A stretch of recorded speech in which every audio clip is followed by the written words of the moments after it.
I signed up for my advance ticket purchase. $13 on the web? Yep, $13.50. Oh, $13.50. So I'm gonna give it a try. And It's a great service, but they're about making money, not providing service. So you can get money. yeah, Not the same thing. yeah. Providing service and making money, not the same thing. Understood. The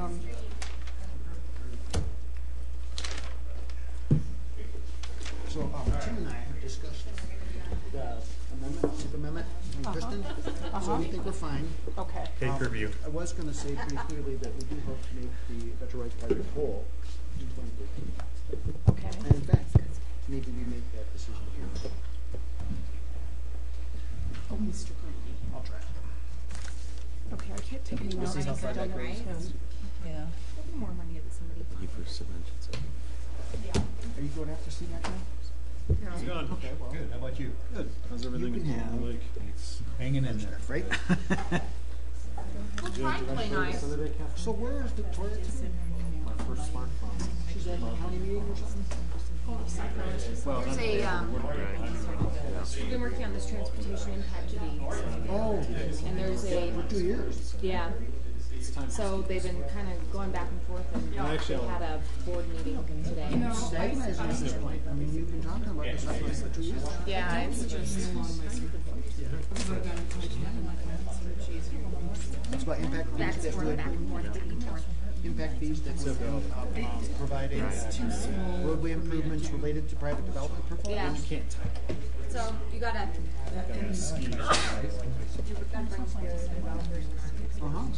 Good luck.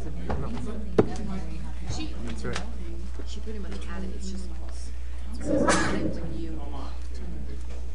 when there's diametric reference. Right, right. I couldn't tax. If I wasn't able to listen to you Because you know, you can't put it all in residential. Then Or you're you doing put it it at too night or much on something. commercial as far as the amount of the fee. Then they start screwing it. They don't have enough money, or you know, it's they can't develop commercial right now. Okay. You're taking away the cost of efficiency. Oh, I better go get a cookie Yeah. before. Okay. So there's another change to the final. Yes, they are. 107. Presenting What you today? said was a PDF, right? So is it a Word document? Yeah, we So I'll go turn ahead. it.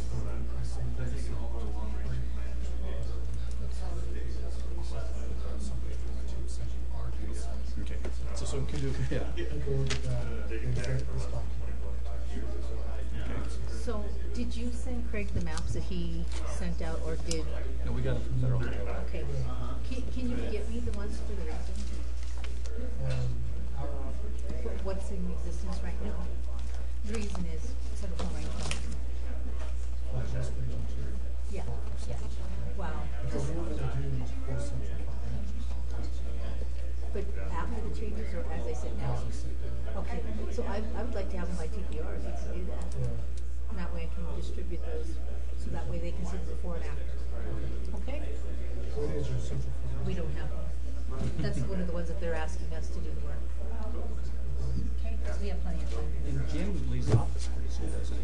Yeah, Jim Lee's office is at the end of the year, but he's gonna continue to be staff up as long as he's, Jim probably to be the rep. You do PPacg. Yes. Yes.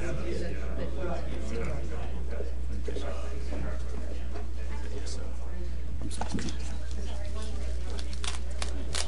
Happens.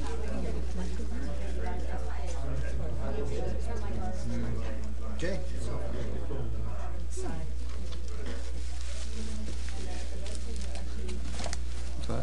And I told Brian that he's fiscally constrained. And we got the mayor here, or who was gonna make an introduction? Are you the top dog today? I am. Victoria Chavez could not make it. I have to say, this is quite nice. Isn't it? It's going to be broadcast. You know it's broadcast too, right? We're going to be on television. Yeah, we're on Your TV. mics are live. And we're going to be on YouTube. Yeah, So do you feel special up there? I do actually. We'll see how special during the meeting it goes, right? Oh. Okay, hang on. Yeah. And he's here, right? All right.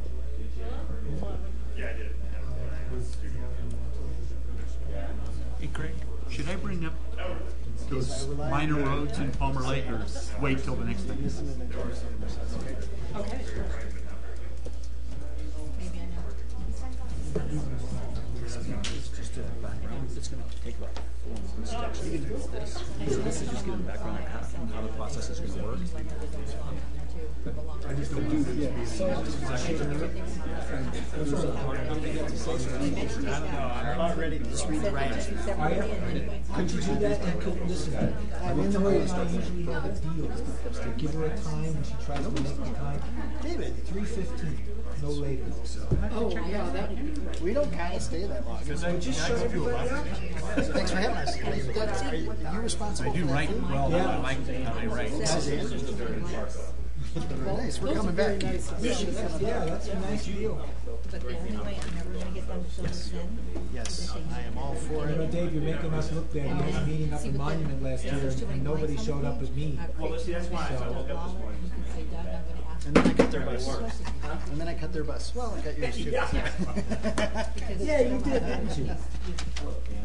And then our sound system didn't record. And yeah, poor Yolanda had to go do everything by herself and try to remember what happened at the meeting. That's why we're never having a Monument meeting again. You know the worst part of that meeting?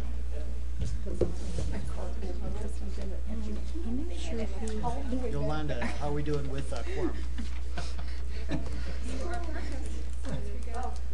Yeah, we're waiting for you. Are we? No, I already had it. You think are we in the zone for a quorum? I think we are. Yeah, we need 4 for a quorum, so we have You didn't show up or what? we have 8. We have double the quorum. Okay, so we're good. I know, I sort of agree with that too. Ladies and gentlemen, this is the convening of the Pikes Peak Area Council of Governments Transportation Advisory Committee on October 18th, 2012.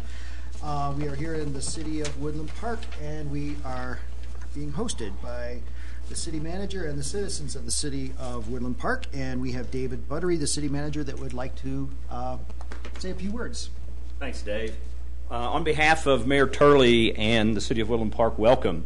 Bill Alsbach, your TAC representative, was involved in a motorcycle accident on Sunday and is recovering from a concussion. He's doing better, but he's not in any life-threatening way. But as much as he wanted to be here, we said, no, stay home, recover, especially since you can't remember your name. Actually, he can. He's okay. Let's go to his house. I've talked to his wife. You should. He would probably enjoy that. He would show you his train collection, which he would have a lot of fun doing. Oh, then let's go right now. So one of the things I learned from someone is when you come to a new place, you shouldn't leave empty-handed. So we know you had to elevate yourself coming up. You passed to get here by 2,500 feet. If you run around the building a couple of times, you elevate your blood pressure, I promise you. And we want you to leave with our very own Elevate Frisbees. So there's a bag of them here. And when it's time for you to leave, grab one. And the real test of you, whether you're an engineer or planner, is if you can put it back in the container I saw that. I know it now. like this, okay? So engineers can do it. Planners ask somebody to help them. So have a good time today. And again, thanks for being here and have a good meeting. Thank you very much. Thank you. And all the best to Bill in pass his along your recovery. regards. Absolutely. Yeah, thank you. In terms of the very first item, introductions around the table. David Mentor, Transit Planning Supervisor, City of Colorado Springs, Mountain Metro Transit. Craig Casper, Regional Transportation Director, Pikes Peak Area Council of Governments. Wendy Pettit, CDOT Region 2. Jeff Sidmeyer, CDOT Division of Transportation Development. Robert Oswich, Town of Palmer Lake. Dan Folk, City of Manitou Springs. Tom Casawara, Town of Monument. Jennifer Irvin, El Paso County. Kathleen Kreger, Transportation Manager, City of Colorado Springs. Thank you very much. And in the audience that we have here today, typically we have people introduce themselves. Please go ahead, sir. William Johnson. Oh, Sorry, you need to go to the mic so they can get it on the. Everybody has to get up. We're extra formal today. Take a Frisbee. William Johnson, Colorado DOT, Division of Transportation Development, GIS Data Management Section Manager. I did manage to fit that all on one business card. Also. Very nice.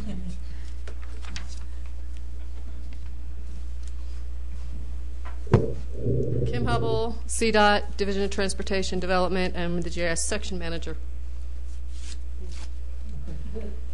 Yolanda Roberts, PPacg Transportation Planner. Thank you. Brian Vituli, PPacg.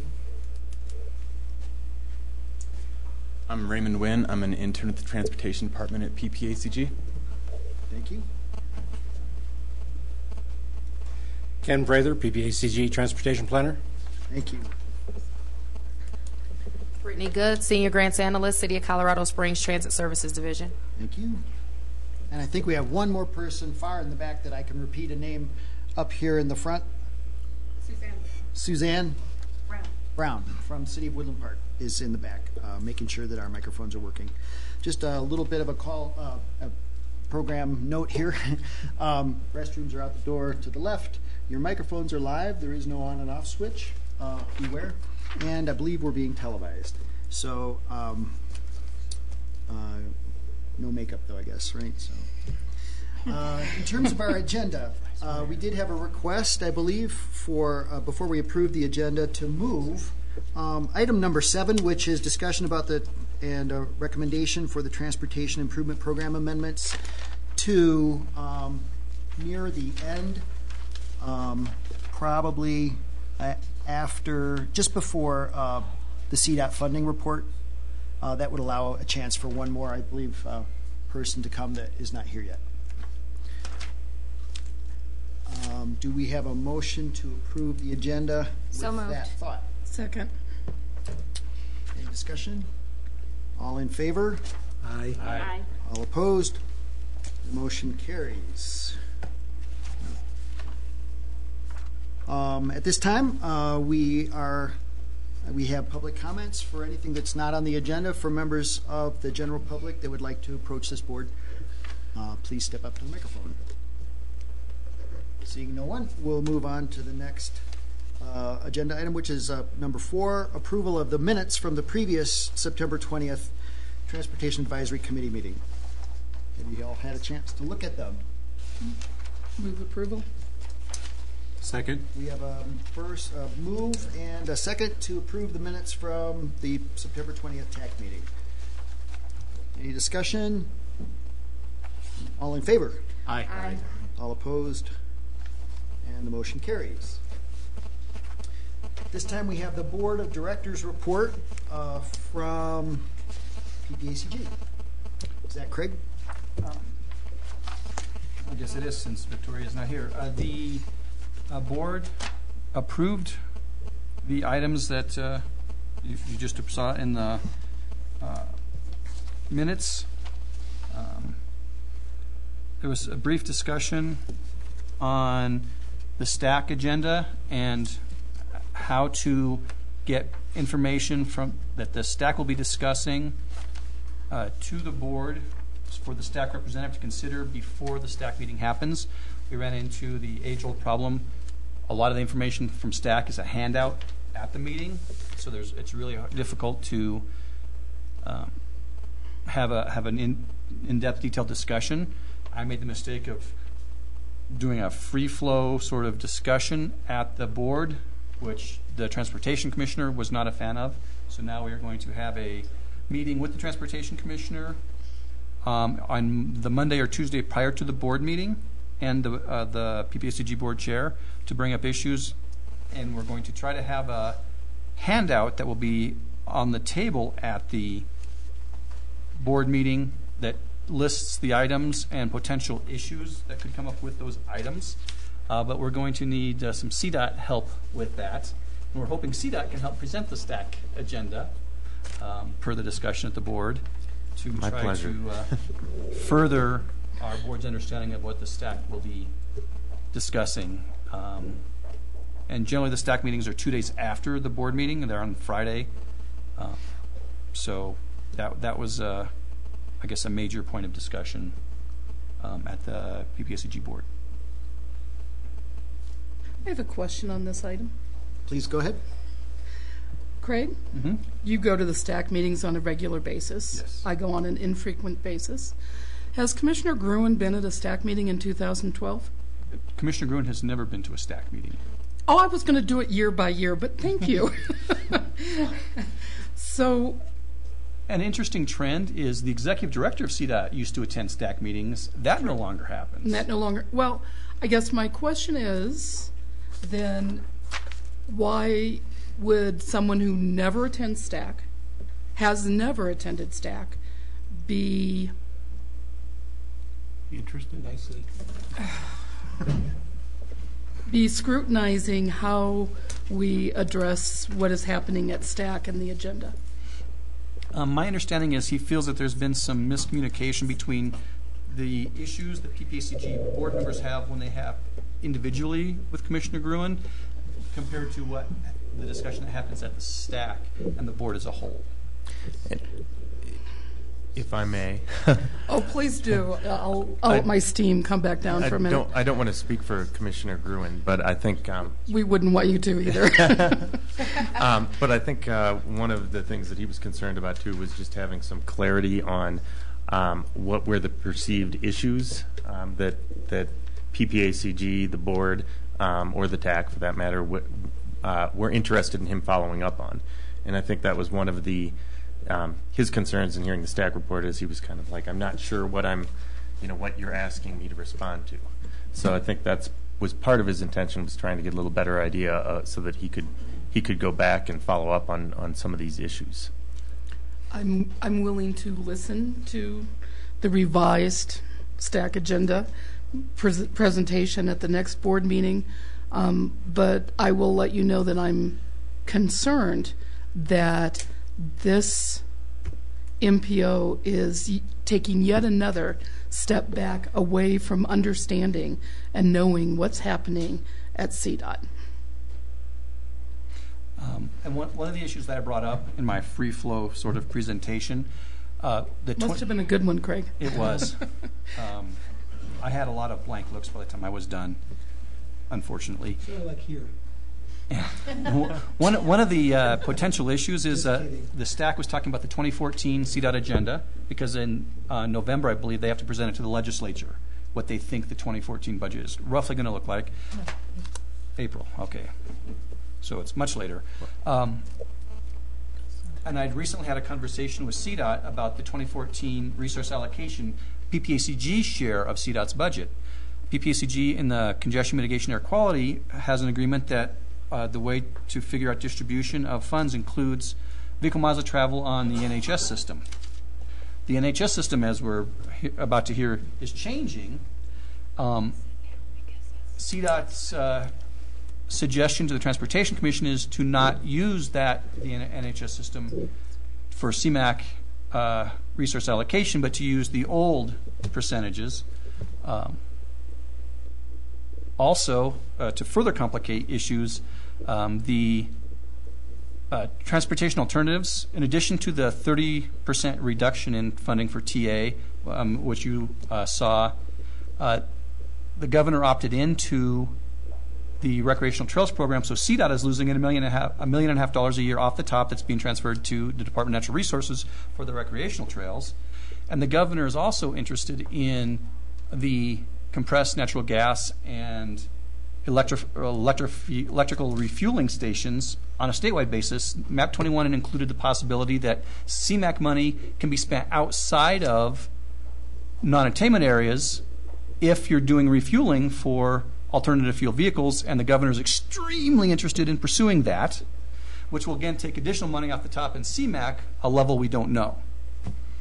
This is before going back to the previous resource allocation, so PPacg CMAQ funds could decrease below the levels that are already decreased in our current. And I tried to relay that to the board. I did so quite rapidly and mixed in with some other things, and hence the reactions. If I may, on CMAQ, there are. It's true that there are a number of elements of discussion that still need to occur as far as how things will be allocated. But I think that we are planning on convening a CMAQ work group probably within the next few months to discuss some of this and discuss whether or not there's some need to change the current CMAQ resolution. One of the issues you mentioned, Craig, the how to handle the enhanced NHS. That's an example of something that we'll need to discuss. I think you make a good point. I think there were some concerns about the fact that we didn't at this time have kind of our final enhanced NHS. We're going through that process and may or may not have complete VMT data for that. And I think we have to answer those questions and try to come to resolution. But no decision has been made on what VMT we'd use in that formula. I think we still have to talk about that in the work group. So this sounds pretty important, Craig, that you're bringing this up. Who will be from representing this group? Do you know, Jeff, like on that CMAC work group? Is that? We haven't gotten to that point yet. We've just kind of talked that we need to kick this off in the next few months. So, there would certainly be representation from the MPO, but we haven't talked about who that would be or who you might want that to be. You got other hands up over here? The city of Colorado Springs is extremely excited about putting all of our arterial streets that are 4 lanes wide or wider and have 10,000 vehicles per day using them on the national highway system as the federal regulations say that we should. We will be preparing that list for CDOT, since you may not have the data to do that, and we'll be submitting it with an official request that those lane miles go on the national highway system. Well, I think we'll be talking about this in a lot more detail a little bit later on the agenda. Oh, I bet we will. I think so. Other thoughts about this? So I guess the Board of Directors, that I guess is the summary of the Board of Directors. The major discussions that weren't the approval items. We said everything else that TAC recommended was approved by the board unanimously, I believe. Okay. Shall we move on? Oh, we have a question. Please. Well, I would like to suggest that we need to have a presentation by PPacg staff to the PPacg board members explaining this difference in national highway mileage, and that if we don't put these miles on the highway system, explain to them exactly which regions would benefit from using the old system versus the new system, because I think that our board members, at least I know 3 board members, would very much want to hear that going with the old system would once again take dollars away from the Pikes Peak region and keep it in the Denver region and rural regions. I am certain that the board will be getting monthly updates on this as we go through. Roughly, I think it's going to be about a 6-month process. I think the first one, November could be tight. There's going to be an executive session, so it'll probably be a briefer introduction. December, I can see having a much more detailed, but I foresee a monthly discussion with the board on this item. I just want to make sure they understand the financial implications of how this would happen. And I just want to make a clarifying point, which is that when we're talking about the mileage on the NHS, and Craig's example was CMAC funding, so this is not something that would have that same effect on multiple channels of funding. In the CMAC example, there's a formula that takes into account population and NHS VMT. So that is the funding stream in question where this would have that impact. And it would also have an impact on off-system bridges that would now be on-system bridges and a number of other funding. So it's going to be very important that the board understands this. And there will also be some negative Yes, sides of inclusion on the NHS. There's some billboard issues for National Highway System where you can't have billboards on the NHS, and there's a whole level of federal. There's Federal Highway or CDOT in this as their proxy gets to look at more detail at the NHS. So I mean, there's a lot of things to balance, and so that's why I see it being a multiple month discussion. Thank you. Kathleen, are you suggesting that we have a report at TAC next month about this, like a latest status update maybe from able PPacg staff, like Craig Casper? That'd be wonderful. That sounds like a really good How idea. about an agenda item? Yep. Okay. Just make it a standing agenda item until it's approved. Okay. NHS. Okay, are we ready to move on here? Next agenda item here is consent. By the way, we've been asked by folks leading the meeting to make sure to pull the microphone close to you when you speak so that we get recorded correctly. Consent item. We have, I believe, a letter in the back addressing some changes in TAC representation. Do we have a proposal to approve the consent item? I have a comment. Please go ahead. I don't like it. Kathleen has been a very big voice for TAC since she's been here.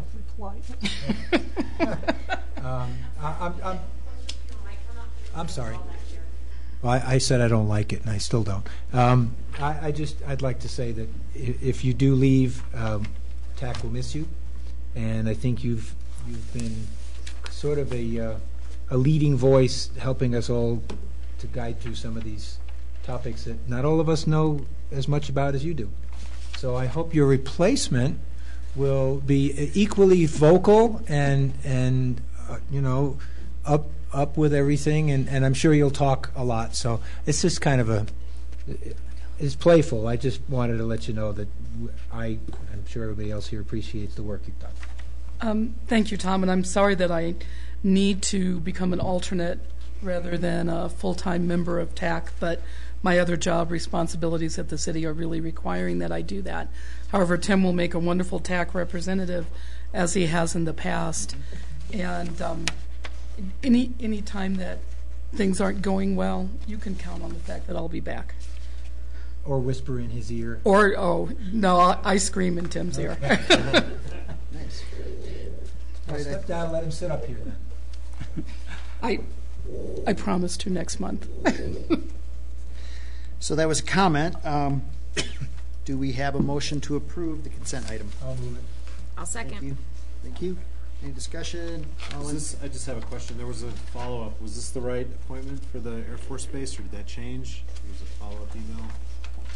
It should be Glenn Miskey. So it's not Mike Schaefer. It's No, it's Glenn. Glenn is coming back. Glenn was the representative for Peterson and Schriever for 5 years, about 3 or 4 years ago. He went to Germany on a temporary duty, and he's back, and so they would like Glenn to replace Mike. Oh, that's a good point. In our agenda, it does say Mike Schaefer, right? And you're suggesting that based on the email that we saw, that it was Glenn Meskey that was emailed. Boy, Yolanda is standing here. Could you set us straight here? And Yeah, do we need anything formal in here? It was originally supposed to be Mike Schaefer as the primary, but then when Glenn Meskey returned, they switched to Glenn Meskey being primary and Mike Schaefer being alternate for Peterson Air Force Base. Okay, with that correction, do we have a motion to approve? So moved. So second it again. And all in favor? Aye. Aye. All opposed? So Glenn Meskey is Air Force, Peterson. Let's see. We are going to move past, at the moment, the Transportation Improvement Program amendments to later in the agenda as we approve the agenda items at the beginning. And so we are on number 8, map 21, transportation planning changes with a presentation by CDOT. Please take it away. Thank you, Chair. Thank you, TAC, for your time. Do you mind if I move these? Please, just make sure we get them at the end. Yeah.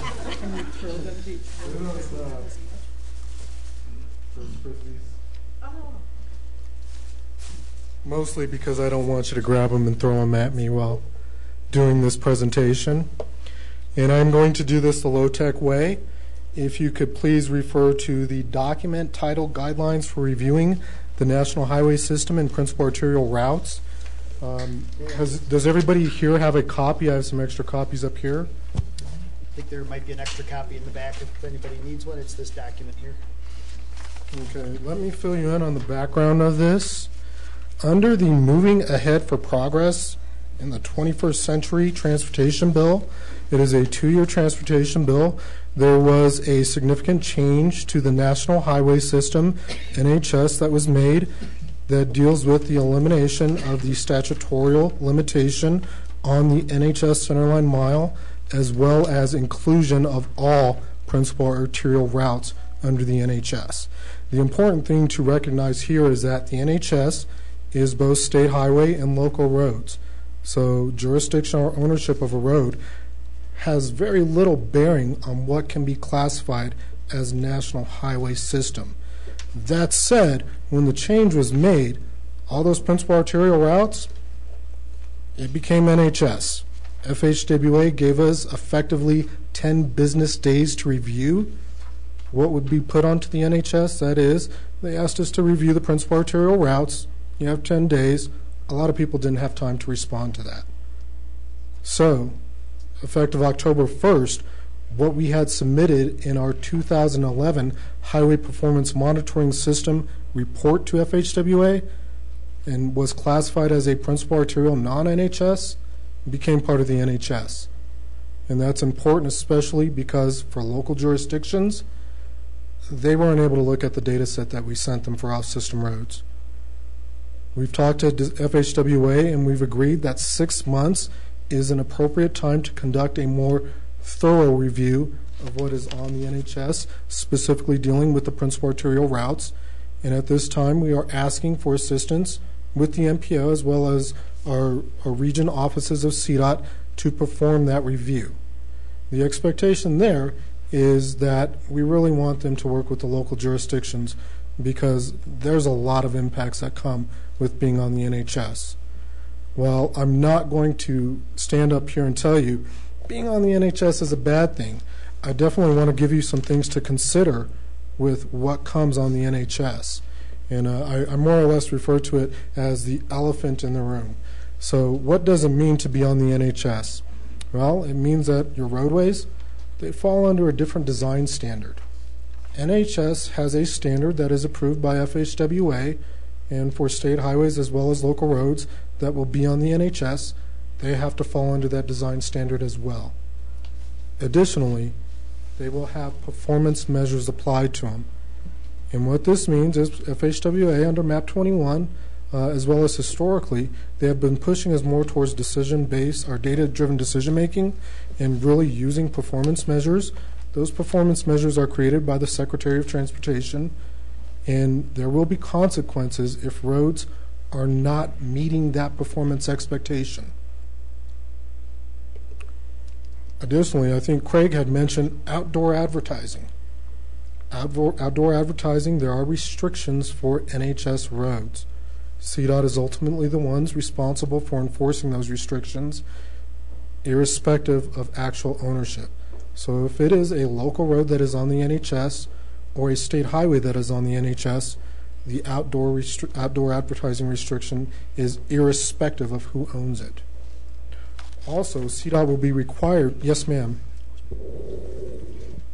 Is that for new billboards or existing billboards? We are in discussions with FHWA about how we apply those standards. My understanding is it does include existing. How then do you have existing billboards on existing NHS roads? They fall under the guidelines. The question really here is how they are applied to roads that just became NHS under MAP 21. So it's not that they're saying billboards can't exist. It's that there are restrictions to the type of billboards and the placement of where they do exist. So and there's permit process that happens. There's a permit process that happens that helps you be able to keep those or to add new ones. So there's a whole process in place. So you're not going to lose. There's a lot of catch up to be done. Right. Mm-hmm. So in other words, an urban arterial in Colorado Springs could say look no worse than West Colfax Avenue, which is currently on the NHS. Okay, I'm good. No worse or no better. That's also, a risk-based asset management plan will have to be developed for all NHS roads. And the last one, and I saved the worst for last, No additional funding. So please let me know if you have any questions as I'm going through this. I had a question. Yes, sir. So with respect to no additional funding, but other grant sources like CMAQ are calculated on the number of lane miles? Is that? I'll defer to Jeff. So CMAQ is statutorily that CMAQ funds go to the state. And historically, the state has elected to suballocate those funds to the MPOs. So there is while there are statutory provisions about how the funds are used, there's no provision in statute about how they are distributed. It's at the state's discretion. So the way we have historically done it is to work with our planning partners and collaboratively develop a formula. The current formula is divides it into kind of buckets for pollutant, and within each of those buckets, it's based on a 50% population and 50% VMT for NHS on and off. So that's why this is where the impact comes in for CMAQ funding. So that's a CDOT issue versus a MAP 21 issue, Right. is what you're saying. Right. Okay, thank you. Thanks. Go ahead. Will you take a question from the crowd? Yes, sir. Please step up to the podium. Thank you. If I'm being recorded, you do also. Tim Roberts with City of Colorado Springs. So there's no additional funding coming from the federal highway. It's obviously there could be more funding coming for the formula with the state. But how about like in rating and ranking projects and all that? Is the NHS supposed to receive, or the NHS roadways supposed to receive more of a priority than other type of roadways? Yeah, one thing I want to clarify is that was specific to CMAQ, that NHS funding comes from. Now, the answer to the other question about prioritization of projects, if you look at the language of MAP 21, it says in there that NHS routes have a certain significance, which you can allude to a certain priority. And I think that in MAP 21, the spirit of it may lend itself to saying that the NHS should be the priority for where you're allocating resources. It does not explicitly say that. That said, CDOT is in an activity right now where we're looking at how to prioritize our roadway system, again, because the pot of money isn't getting any larger, but we're still having to do projects, and we're still having to maintain our system. And I want to be forthcoming with you. NHS is being looked at as a way to prioritize how we're funding projects and what projects will be given the priority. We had a comment? If I can put on my speculator's hat for a minute. MAP 21 is only a 2-year bill. It ends in 2015, 13, 14. So it's 13 and 14. So 2015 will be under MAP 22, or actually probably under some continuing resolution of MAP 21, to be realistic for a moment. At the federal level, the discussions are how to focus, what is the purpose now with the interstate system built out, what is the purpose of the federal funds? And they're looking for a way to focus and fine-tune their effort. And it's possible that the NHS system is that federal focus now, that it's gone beyond just the building and maintaining the interstate. Let's look at how the system functions, for our economy. So that could be one potential NHS. It's an incremental step towards focusing the federal funding. We're kind of jumping in with a lot of questions. Do you want to keep moving? And No, I am absolutely fine with the questions. I would rather answer questions than go through the document. You have the document. Read it at your leisure. I want to hit on a couple things within this document, yeah, how about specific just to keep the going, and review. we'll hold off some We'll questions do. for a little bit later. And so, if we can, I want to hit on Section 3 of that document, mostly page 3 on Section 3. And I just want to touch on the roles. And what we're asking people to do is to not send information directly to FHWA, that it is CDOT's responsibility to do that. But we're also relying on CDOT Region Office, Region 2, as well as PPacg to coordinate with the other city and county agencies within their areas to perform this review. There are deadlines set. There's rules set within here that we need to make. One thing that I want to note specifically is we're asking for assistance in reviewing both on-system and off-system roads. So that's what we're asking to do within the review. I have some maps here which probably don't look very detailed to you until you walk up close. But it more or less illustrates the type of information as well as the type of analysis that we are requesting assistance with. And really, we're requesting this assistance because it affects you in so many ways. And we definitely need your help because nobody knows how it affects you better than you. If we can jump down to Section 4, when it comes to the agency leads, I want to point out my contact information is embedded within this documentation. If afterwards you find that you still have some additional questions, please feel free to contact me. Also, please feel free to contact either Lisa Streisfeld or Wendy Pettit with CDOT Region 2, as well as Craig Casper with PPacg. If we could get down to the meat of it, which is Section 5, we're going back to the original request from FHWA that was made in September. That is, review your principal arterial routes to see if they are appropriately classified. Doing that, we're going back to what the FHWA guidance is for functional classification. And although I only put rural principal arterial as well as urban principal arterial system within here, the link that is embedded in that first paragraph on line 1 of that section, that's the link to the full documentation. I didn't want to give you 20 pages of extra reading if I don't have to. And while the concentration here is on what should be appropriately put under the principal arterial system, that is, let's look at what is existing principal arterial system, I also want you to focus on the minor arterial system. The purpose behind that is roughly 2 years ago, during our Highway Performance Monitoring System reassessment activity with FHWA, the functional classification system changed. They actually lowered the number of classifications that were available to roadways. More specifically, they eliminated the urban and rural bifurcation. So there were some classifications that were available for just urban roads. There were some classifications available for just rural roads. And so if you wanted to put an urban road on a minor arterial, that classification just was not available. If you wanted to have a rural road on a principal arterial, that classification wasn't available for the rurals. Now that that bifurcation is eliminated, it gives us some flexibility in how we functionally classify roads. And so the 5 bullet points that I touched on earlier about what it means to be on the NHS, well, I want you to consider that while you're going through this evaluation criteria. I want you to please apply the evaluation criteria appropriately.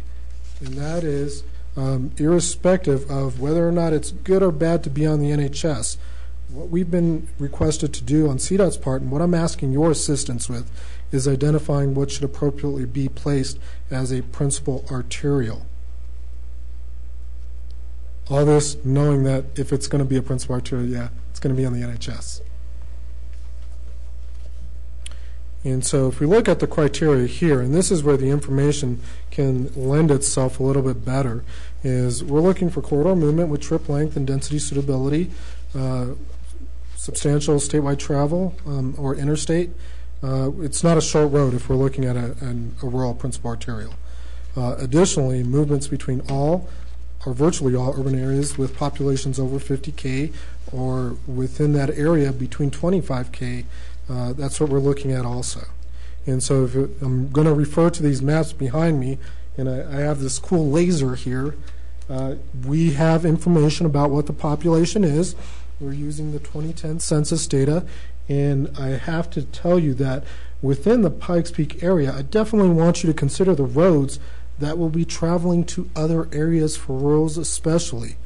And so that's part of the idea behind the NHS is we're looking at regions. We're looking at how the system interacts with other states as well as interregional travel within the states. One question that has been asked for me is, well, what happens if we have a road that we're saying we want to add to the NHS and it borders another state?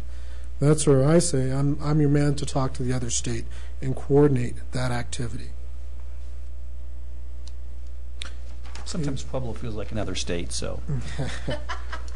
I have no comment on that, Craig.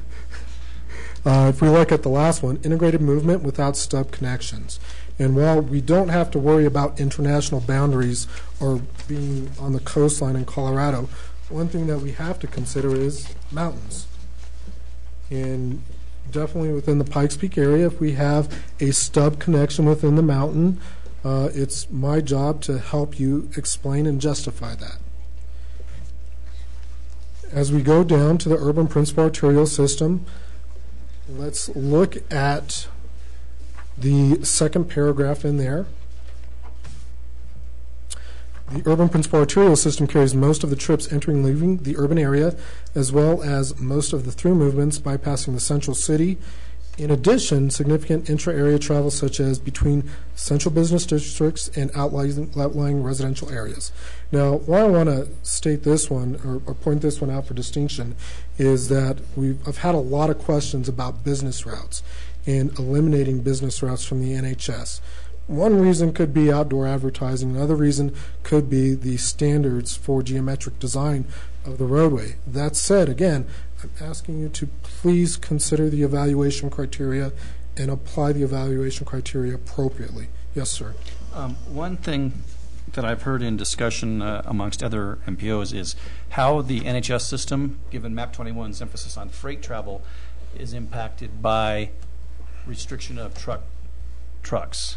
And I haven't gotten a straight answer. So one thing, I think when we sit down and actually have meetings, how does a designation of the NHS system, can you limit truck movements on the NHS or not? And that's going to be a potential issue. I'm not going to give you a straight answer either, Craig. Nobody knows right now. Yeah, nobody knows. What I want to express that the NHS, if you consider the intent of the NHS, one of them is for economic development. And while I want to say that under the NHS that it will be very hard pressed to restrict truck traffic on that, I have not seen anything explicit from FHWA saying that you can or cannot do that. So, yes, ma'am.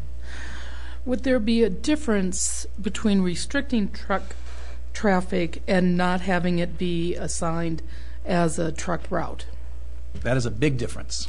Thank you.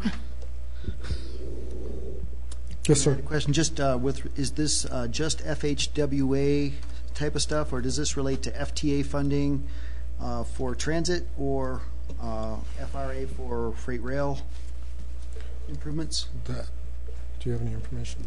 I don't have any information, but I don't think so, is my impression. But I can't say that I know that with certainty. We'll do some research on it. And one thing I want to add is I can't apologize for not knowing all the answers here, because when we talk to FHWA, they still don't have all the answers. Yeah, MAP 21 is still coming out, rolling out their stuff. We understand. The only guarantee I get from Federal Highways, by the time MAP 21 expires, they will know what it means then. We feel your pain. So if we skip to the second set of criteria, please, again, ask any questions if you have any. This is specific towards the NHS. And I wanted to add this here because there are quite a few roads that fit in a gray area. That is, depending on how you look at the road, it may be a principal arterial, it may be a minor arterial. And so I wanted to provide some guidance on what it means to be on the NHS, as well as what is the evaluation criteria for those roads that are on the NHS. And that's what the second level of criteria goes over here. One thing that I want to point out with the NHS is that it's a system, and connectivity is one of the things that we are really considering. So for those roads that either are straightforward principal arterials or those roads that sit in a gray area, we're really looking for how they interact with the other roads that are on the NHS as well. Last I want to point out here is PPacg has a lot of military bases in the area. And while within the state there hasn't been a great growth in military bases, even in the nation, one of the things that the NHS has is our Strategic Highway Defensive Network, STRANET. And one thing that I just want to caution people about is StrawNet. For the most part, it's been pretty defined. And I know that you know more about your road than I do. And I've heard people mention that, yeah, I know that the military is using this road to transport goods or to transport equipment, to move things around, and that they're using it heavily. One thing that I want you to really consider is the intent of what the NHS criteria is, as well as the intent of the StrawNet. And again, one of my jobs is, if I see red flags, I'm not going to tell you no. What I'm going to say is, we need to have our justification for this. FHWA, they're the ones who officially and finally approve what is on the NHS. From us, it's coming more as a recommendation. This is what we think our NHS system should be. And if there are questions, I want to be able to prepare you with justification and documentation to get that road that you want on the NHS there. Or the inverse, to take a road off the NHS. Are there any questions? We have one in the audience. Please, Yes, you sir. need to step up to the microphone. We have a question from the audience.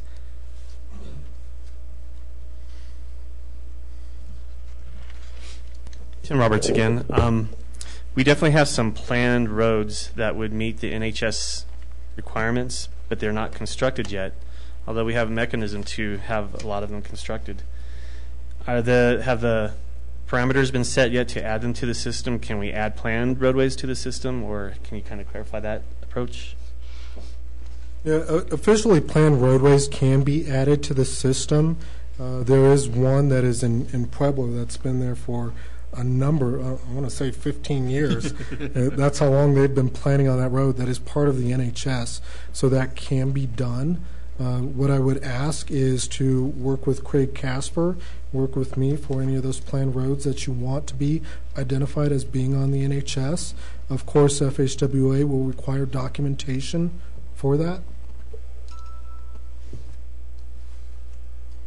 And we have a pretty good handle on what those roads are. So.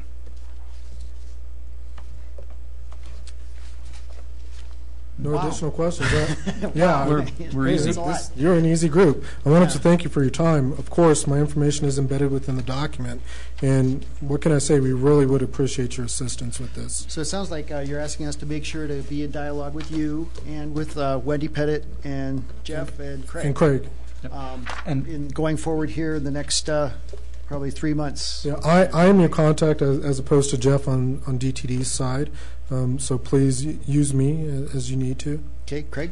And I foresee one or more workshops. Yeah. And I want to find out what would be better for us to sit down with each of you individually as organizations, or have a single workshop, or a workshop and then sitting down individually. How would you like us to handle coming up with a road system and then the bullet points to justify each one, plus or minus? What do you guys think? I think a workshop and then individual, don't you? Because we can get How agenda. about the other way around? That's what I was thinking. I was thinking individual first and then do the workshop, because I mean, obviously certain jurisdictions are going to be impacted a lot more, I sense, than others. So it might be good to do the one-on-one first and then bring it back. I first see PPacg taking a cut. Here's what, based on the data we have, here's what we think could be your local roads. Taking that to you, then getting it to you ahead of time, then scheduling a meeting to sit down, go over comments, compiling all that. Yeah, if I could add something to this conversation is, again, I pointed out that we would like 2 different deliverables. The first deadline that we have is December 3rd, and this is inside the document.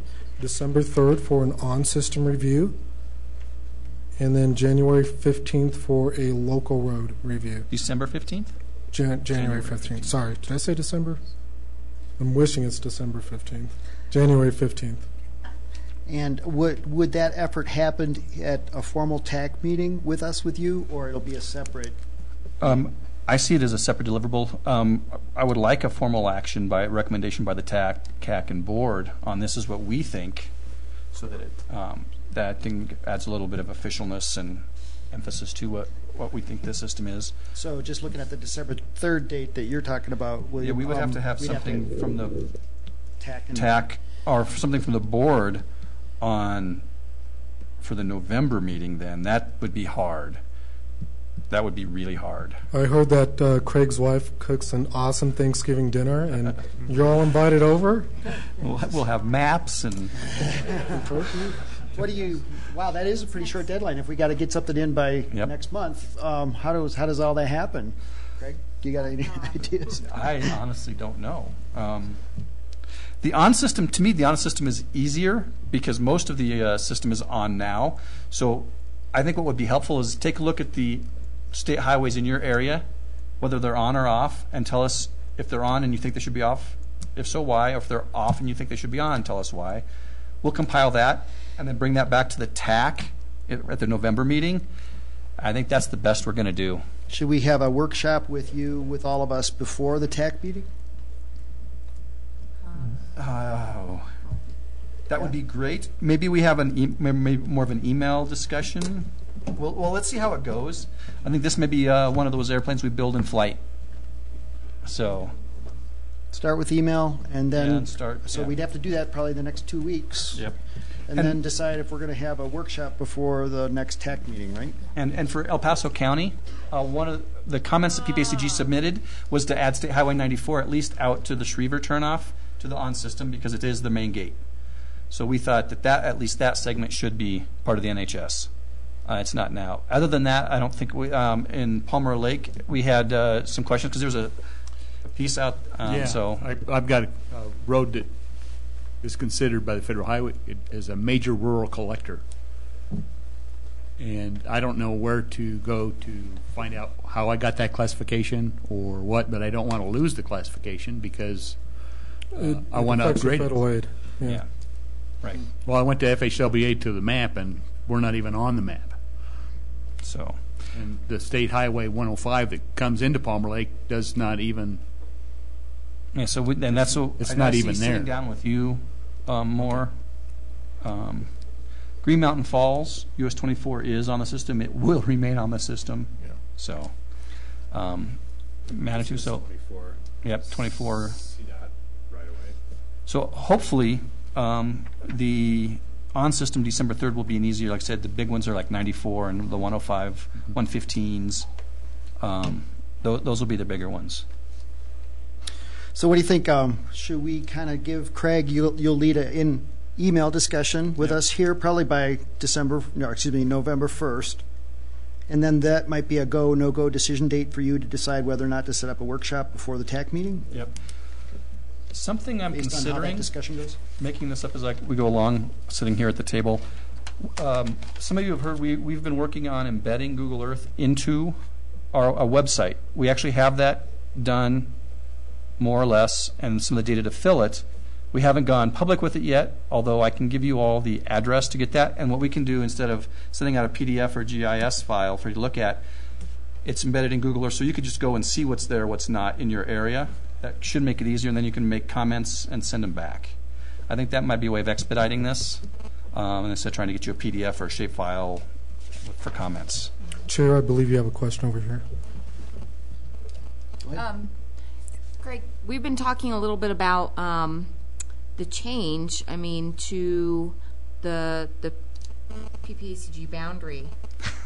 So I guess how does this relate to that? Because there are some roads in the county especially that,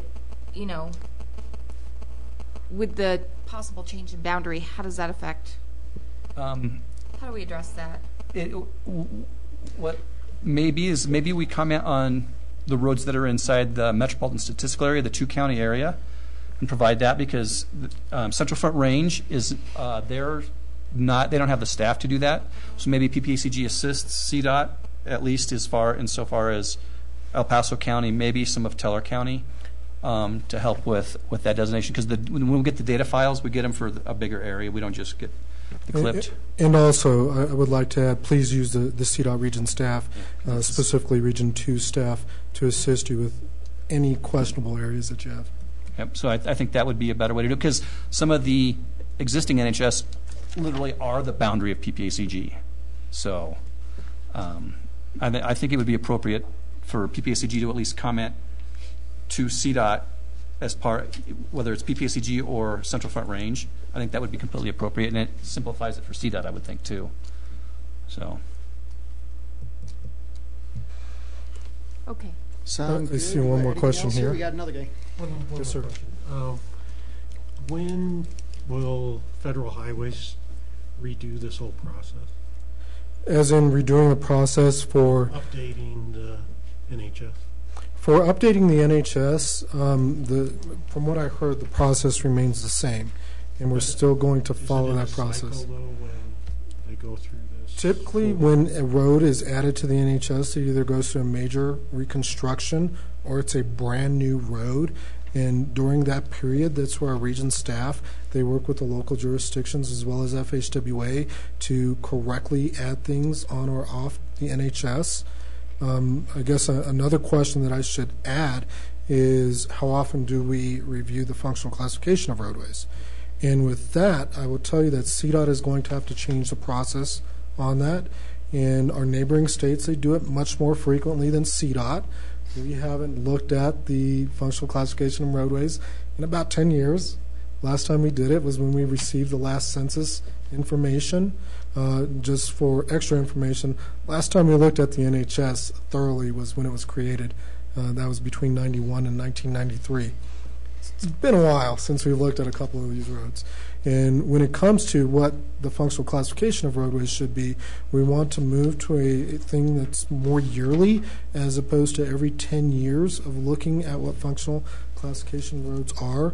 That said, we're going to work with the local jurisdictions, the MPOs and TPRs, to identify what is the best methodology and process for doing that.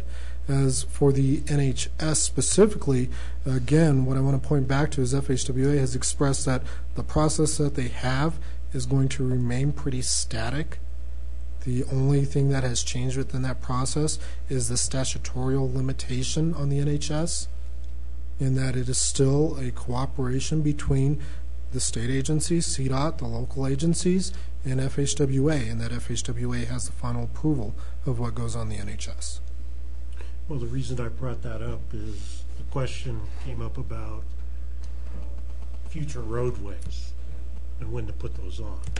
And for the city of Fountain, we have the South Powers corridor, which is probably 2-3 decades away. Still, it probably has funding, but at what point do we add that on to? Yeah, if it's 2 or 3 decades away, I say we can table that discussion a little bit longer. But at least until after I retire.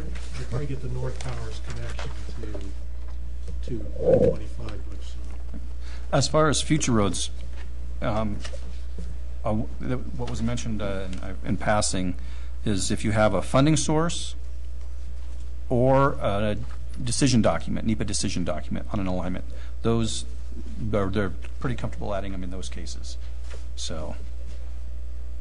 Yeah, NEPA is absolutely required. So. Well, thank you. Thank you for your time. Okay. Thanks.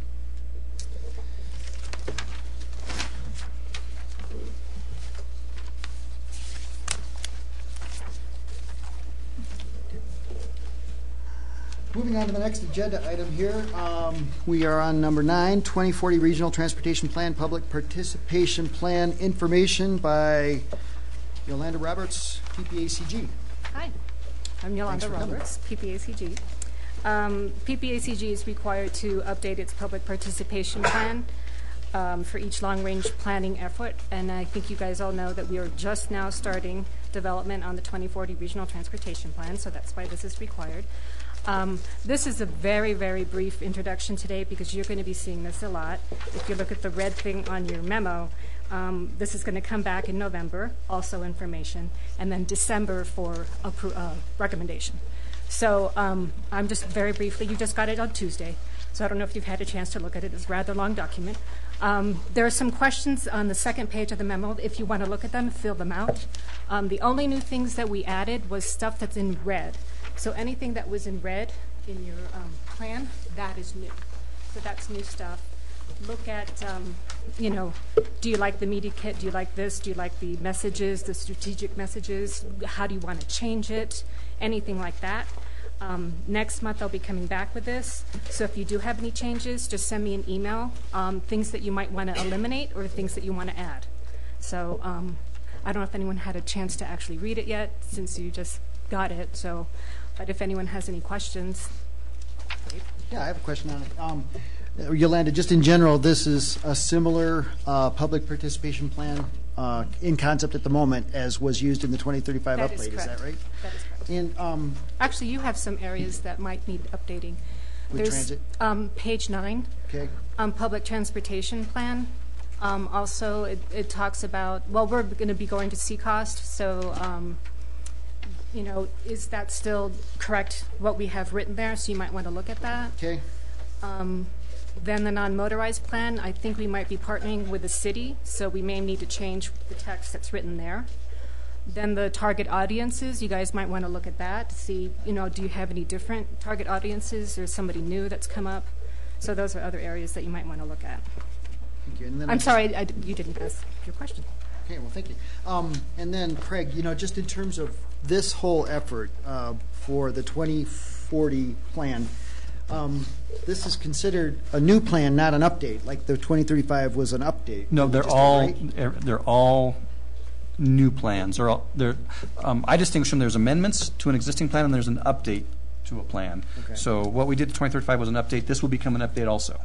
And as a region, do we have a choice on I would imagine we have some choice in terms of shaping what type of effort we think we need as a region? Like we could have a huge outreach, you know, for a significant change with a lot of input, or we could do a more kind of technical exercise with less. Right. What kind of effort do you see this needing from a public process standpoint based on what we need for our region?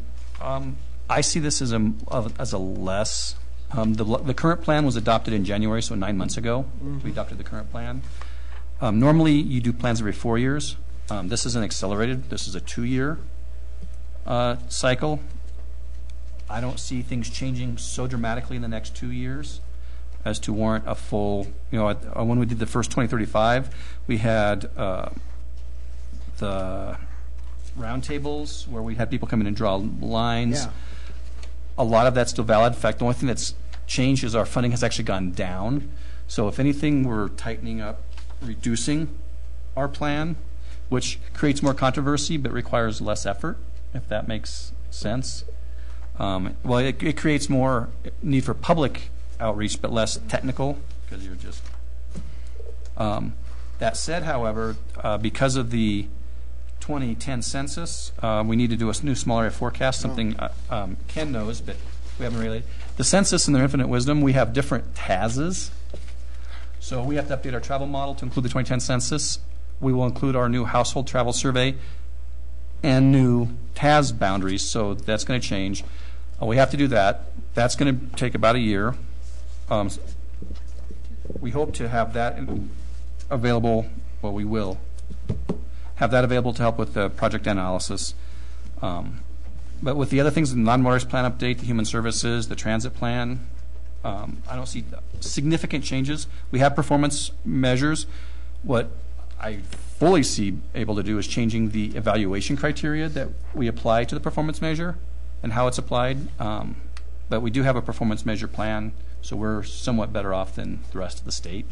Although what we don't have is what the federal and state performance measures.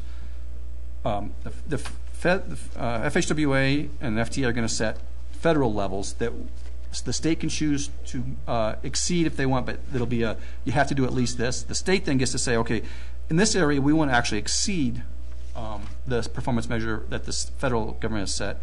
PPacg can then say, well, we want to take the state and exceed it in these areas. And we don't have what the federal or state level are. With that level of uncertainty, I think we can roll forward with what we have until we at least see what those performance measures are. Does that answer your question in a very long-winded way? Yeah, I kind of got it. Other thoughts or questions for Yolanda?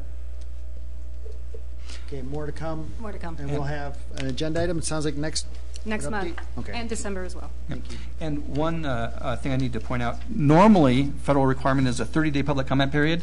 For the public participation plan, for whatever reason, they have made it, you have to have at least a 45-day public comment period, which will mean 2 months. So if the board chooses to release this in December, it won't be approved until February, because it has to be at least 45 days of public comment period. We have the board releasing in January. January. So it's even, yeah. So yes, the board released in January, so it'll be March when it would be approved. Just to give you an idea, it's only with the public participation plan do you have to have at least 45 days. Everything else you have to have at least 30, for whatever reason. Okay. Thank you. Let's see, moving on to the 2035 Regional Transportation Plan Update Amendment. Craig Casper, Transportation Director. We see bringing to you in November a proposed amendment to the current long-range plan, again separating an amendment from an update. The amendment will, in our view, encompass the 3 projects you see listed that are in our TIP but not accounted for in our plan in some fashion. We looked and could account for many of the projects within our current fiscal constraint plan, but these 3 projects at a relatively paltry less than $1 million, we can't find a way to encompass them, so we need to incorporate these into the plan. In order to maintain fiscal constraint, when you put money in, you have to take money out. The good news, while most costs are going up, Fillmore, when we included Fillmore interchange into the plan, it was a full interchange reconstruction. It was not the divided diamond thing, which is much cheaper. We also included in the I-25 corridor use of Metro funds, so it's conceivable that we can continue with the Fillmore interchange and the divided diamond, freeing up Metro funds that then could be applied to $1 million could be applied to these projects because they're all eligible for Metro, and do that. I guess that would be a straw proposal. Is this better? I'm sorry. I currently agenda item number 10, 2035 Regional Transportation Plan Update Amendment. Yes. We haven't gone backwards yet. It's right here. Right? Oh, okay. So the 3 projects are Lake Avenue and Woodland Park, and Metro rides routes 12 and 6. So if we can reduce the Metro funds that are going to I-25, that corridor, and put these in, I think we can incorporate these with no requirement for taking other projects out of the plan, which I foresee could be a much longer discussion. In addition, by our November TAC meeting, the PPRTA will have been approved, and so it would be completely appropriate for us to take out the B and C list of the current RTA and input at least List A, which you see attached, and potentially List B into the long-range plan. I would recommend doing them in total. My understanding is List A is, I think, 75% of forecast available funds, and List B is like 125 or some percent. 150% of forecast funds. Not wanting to have to go through a process to figure out which List B would be the 100%. That would be, I think, a very difficult discussion. What we could do is ask the board to consider that maybe the PPRTA gets extended, because it will have passed by then, extended beyond 2025. Because if you recall, when the board chose on what to do with the PPRTA, they only extended it from 2015 to 2025. They did not want to extend it from 2025 to 2035. If it passes yet again, I think it would be conceivable for us then to assume extension from 2025 to 2035, which would then let all of the B list in, and leave it at that, not try to come up with additional projects, but leave it at A and B with the additional funds. But I wanted to get everybody else's feedback on this before we went down that road too far. We have a question. Well, more of a comment. I think that's a reasonable approach, with one additional possibility to it, and that is if PPRTA passes in the November vote. I've had discussions with Andre at El Paso County that we would want to take the, how much money was that? $700,000 for design on Colorado Avenue in No Man's Land off of the TIP. And we will do that with all local funding because of our concerns of stepping into the world of federalization on that project. So that, if PPRTA passes, November 6th, I expect that that will be an amendment that we will bring in almost immediately. Okay? So if I'm following closely here, just the very narrow purpose of the memo here for this agenda item is to just discuss whether or not these should be included into the plan. But then you're saying that there's this other thing that will come later? I would do it all at once. That ask the board when the PPRTA passes, that we can assume that the PPRT will also be extended from 2025 to 2035. That would allow all of A and all of B to go into the plan. We would also and take the current B and C list out. In addition, the 3 projects listed would go into the plan, and the $900-ish million or $900-ish thousand could come out of state highway corridors to go into these projects, to list them in the plan. Wait, problem. Concern. Now it's a problem. We're still working on the B list of PPRTA 1 and will be until December of will be for a while. We're still working on the A list. Yeah. And we won't know probably until maybe 2013, 2014. There may be a possibility of moving onto a few projects in the B list. What we could do at that point is amend the plan yet again. Okay. I think it would be cleaner to take all B and C out, and then I'm certain you will have that question by your board of directors. Okay. So the board is meeting, the day after the election? Is that correct? No, it's 8 days after the election. 8 days after the election. So we're recommending that they do this, assuming, based on the theory that it's passed. Right. And if it hasn't passed, we've all lost our jobs, and so it really doesn't matter what the board does. Okay. You've lost your job. Oh, that's right. It's just me that's doing the sacrificial suicide. Okay. We've already noticed you for your earlier at this meeting. We've already noticed your contributions to this board. We've already thanked you. I will have to say that there is a movement going forward to charge tickets to my sacrificial suicide the day after the PPRTA vote to fund PPRTA. So forgive me just to ask this really, really basic question here, though, Craig. I'm concerned about these projects right here because they're Metro Project 6. So yeah, forgive me for Metro Project 6 and 12. I thought we were just talking here about whether or not we should amend these into the plan, which I'm all for. Yes. So in either case, will we do that? Yes, exactly. These are going to get amended in any case. Okay. Then the issue is how to deal with the PPRTA, and if theoretically the PPRTA doesn't pass, that's going to be a much longer discussion. Okay, I understand. So I don't want to have that discussion. Me either. Okay, well, thank you. I'm all for making sure these get into the plan, and more power to you. We have a question in the crowd. Please join us at the microphone.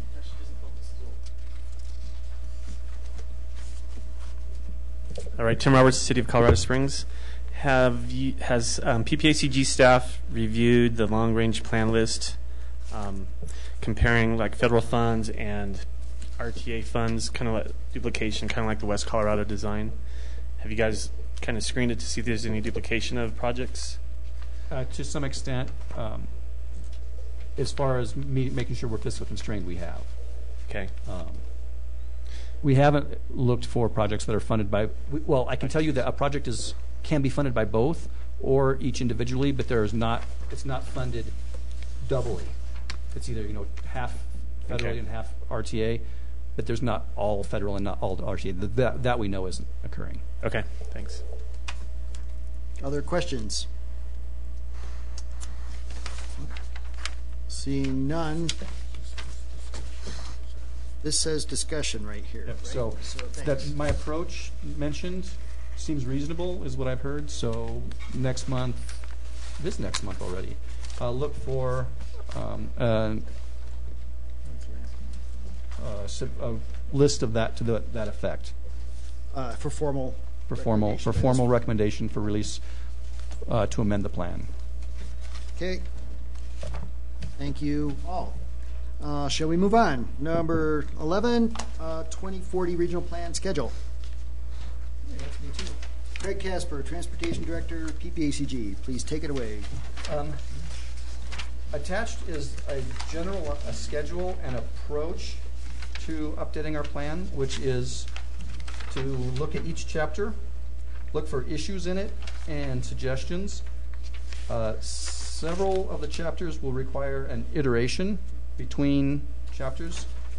I did not include those because that would have made this a very complicated chart, but in general, what we see is taking a chapter and looking at it for a couple of months for comments, looking at it for information, making some recommended changes, taking that through the board, getting that done, setting it aside, and going on to another chapter. And we foresee doing 2 to 3 chapters at a time to do this. In addition, we'll be doing some of the technical updates, the new small area forecast, new travel demand model, new data on pavement condition, air quality, updating to moves. We have to use moves with this next plan, which is the new EPA mobile vehicle emissions model. It's air quality conformity. Updating the data, updating the other plans, the CMP, human services, non-motorized, transit, freight. Our freight plan, I think, would be classified as woefully inadequate to MAP 21 standards. So that's going to be an area of emphasis. MAP 21 puts a lot of emphasis on movement of freight within and through a region. We didn't really do that. And a new financial plan. The financial plan is critical, but we requires working with CDOT on the resource allocation, so that's pushed further back than I would desire it to be, but there's really no help for that, just based on CDOT's plan. One additional factor, it's a feature. CDOT is going to be coming up with the MPOs. We together will be coming up with multiple resource allocations with different assumptions. We're going to do some resource allocation scenarios, so assuming maybe a tax increase, assuming no tax increase and a jump in costs. So there's probably going to be at least 3 scenarios for resource allocation. It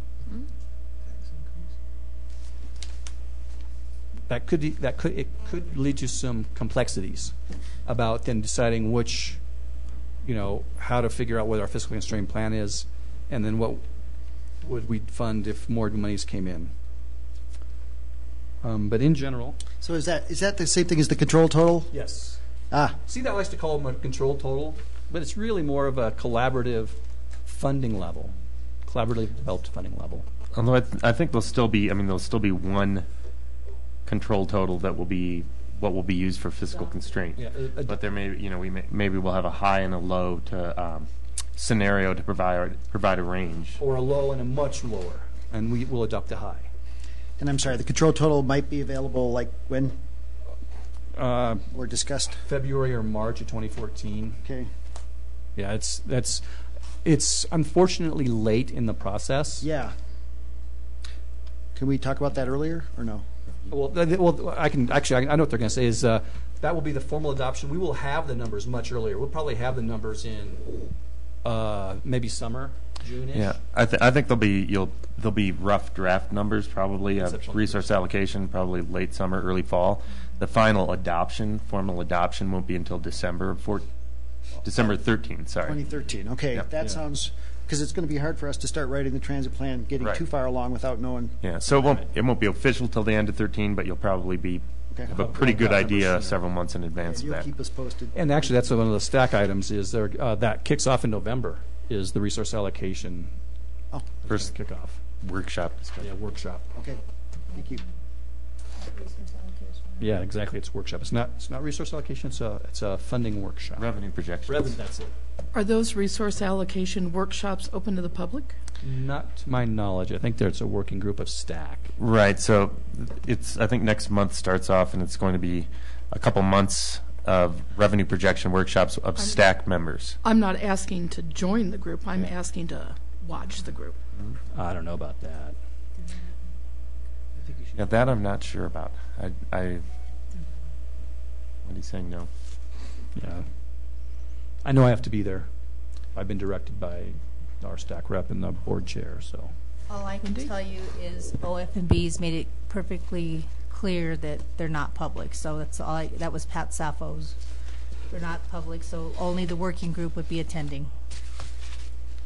And you have, in order to be part of the working group from STAC, you have to make a commitment to be there every meeting as well. You can't just do the hokey pokey thing where you're in 1 month and out the next. So, wouldn't a working group of STAC be subject to public meeting requirements? Anybody? Anyone? That's a question I can go back and ask. Would you please? Yes. All I can say is that I know it's not going to be a part of the formal STAC meeting. This will be separate meetings, but it's a fair question. Well, even if it's an unfair question, I'm going to ask it anyway. I'd really be interested in watching that working group. I will tell you, at the STAC meeting, it's broken into two parts. There's first the forecast of funds available, and the second part is how to split those up. And they're going to happen sequentially. And there were several STAC members who only wanted to go to how it was split up and had no interest in being at what the total forecast is. And they were, to me, it was pretty clear they didn't want people doing the hokey pokey coming in at the last minute to blow it up. So I will say several STAC members were agitated at that concept. Mm-hmm. But at a minimum, am I correct in understanding, Craig, that we will get a chance to comment and participate in before a final formal number is available? Yeah. In fact, the PPacg board has to weigh in on how agreeable they are to the numbers. The federal regulations are pretty clear that it's a partnership between the DOTs and the MPOs. CDOT looks upon them sometimes as control totals, but in reality, it's a partnership development. We fully expect to participate, I believe, right? So at least several members may. Thank you. Any other question or thought about that? I'm not fine. So does this sort of schedule and plan, does that sort of work for people? If not, I have a comment. In a perfect world, we would love to have the Human Services Transportation Coordination Plan be, in general, done at the same time as the Public Transit Regional Plan. And starting in October of 2013 through April of 2014 is about right. We'll go longer right until adoption, right? Because that looks like the plan then gets adopted in September-ish. Right. So I don't know if you want to put in a bar for public transit at about that same time. Okay. Let me see. Speaking to that, I think so. Okay. Yeah. We had a question? Sorry, we're trying to figure out if we have a question. Oh. Yes, I can add that in as a bar, Dave. Thank you. Okay. Question? Yes. Ms. Urban. Wow, this schedule's huge, but I guess, do you kind of have a good sense of, and this might help us too, to make sure that of when each chapter is kind of going to go to, the TAC and then the board, and so that, and kind of when we're going to have kind of comments due? I guess just looking at the schedule, that might help us focus in. Just a thought. Like you could put an X even on the chart. Yeah.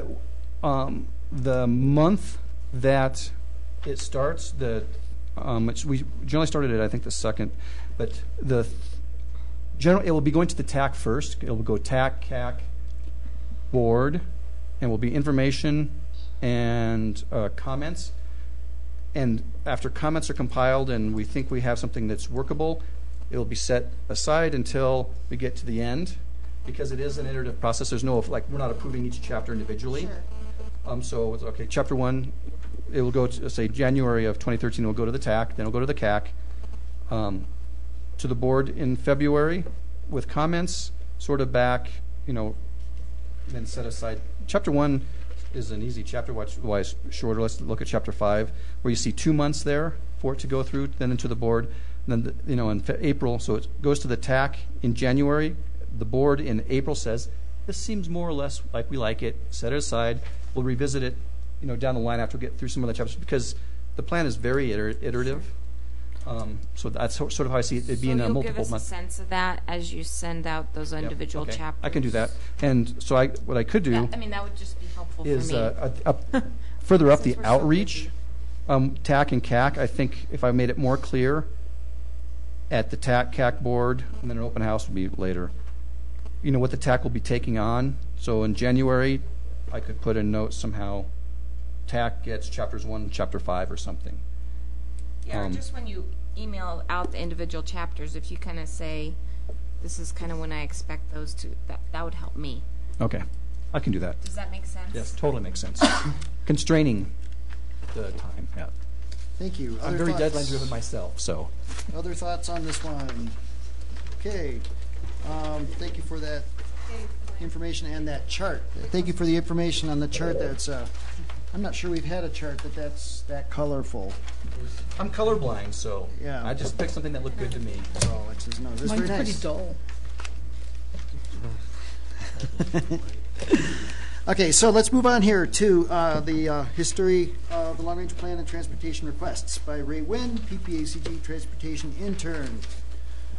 Hi, I'm Ray Wynn. I am the planning intern and transportation intern at PPACG. And I got with Craig to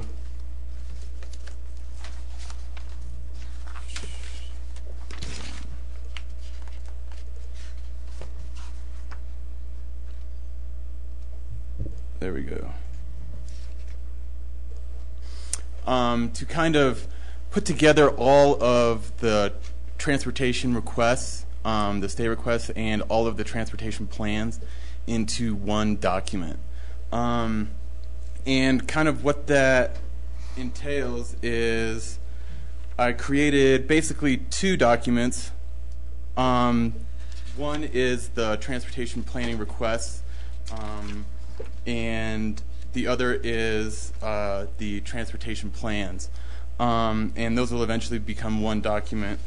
And what it'll serve is it'll serve as a single document that'll be electronic that will summarize basically the entire history of transportation planning in PPACG from 1967 to current, which is 2012, and will allow for additions like the 2040 update. How it is now is there are some paper files, there are some plans that are on PDF electronically. They're not very searchable, and this kind of saves time if you wanted to go through and see what the transportation planning goals were for each plan. The way I broke down the document is it kind of goes through the planning processes. It goes through the goals, the legislation, the projects, some of the socioeconomic trends, and some of the maps. It also, like I said, will save you time if you ever wanted to know anything about, say, the first long-range transportation plan that PPACG had.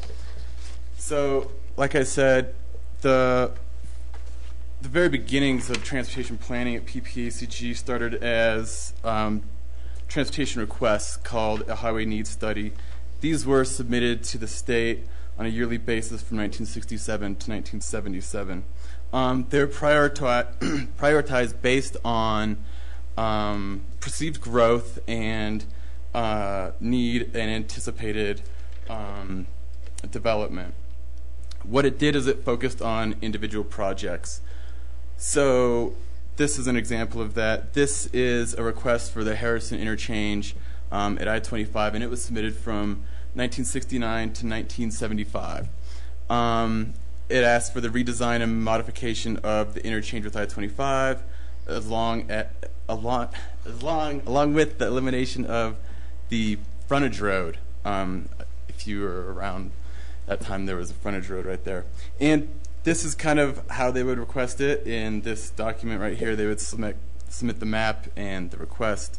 The way I have organized this section of the document is I have broken it down into connections with I-25, the urban Colorado Springs kind of core, US 24 and Academy Boulevard, as well as Powers Boulevard, and the highways. As we go from a highway needs study, we started to do the long-range transportation plans that we are still currently doing today. This is a list of the plans. Some of these are updates. Some of these are a combination of a plan and a public transportation plan. But they all have relevance, so I included them into the document. So in 1970, PPacg released the Pikes Peak Regional Land Use Plan 1990. And what that was, it was the first step towards creating a long-range planning process. It gave kind of a defined regional goal formulation process, so they formulated all the goals. It documented past, current, and anticipated regional growth, which was information that wasn't really available before. And it also gave us that baseline of data that's needed in the long-range transportation planning process of socioeconomic and street inventory data, and it broke that down into traffic districts. So it was kind of breaking down that data into the transportation area. And then that kind of spurred the first long-range transportation plan. It was the Transportation Summary Report for the Colorado Springs Urbanized Area was the title of it. It marks the initiation, like I said, of the planning process in the area. It incorporated that data from the 1990 plan and formulated analysis on it. This is actually the very first, what you would call TIP today. These are the projects that they were planning for in the future. And this was the same time that the 3 C's of planning were kind of developed. From there, you know, until what we have today from the transportation planning process that we're doing today, this is kind of the evolution of the process. Legislation has guided a lot of that evolution, as well as technology with GIS, some of the modeling software that we can use, and as Craig, you know, alluded to earlier with Google Earth, makes the process a lot easier. So, if anyone is kind of a little kind of dry, this is a little slide that I made, say name that year. This first excerpt here is from one of those early transportation planning requests, and because we're in Woodland Park and we traveled up Ute Pass, I thought this would be relevant. It says, thanks to the CDH for the important highway improvement program now underway in the Manitou Ute Pass area. This improvement has decreased trip time and accident rate and lessened traffic congestion by a marked degree. Does anybody know? 60. Yeah? Oh, yeah, 67. Yeah, actually that was a request from 1967 to 1975. I've read all these plans, so it's really not fair.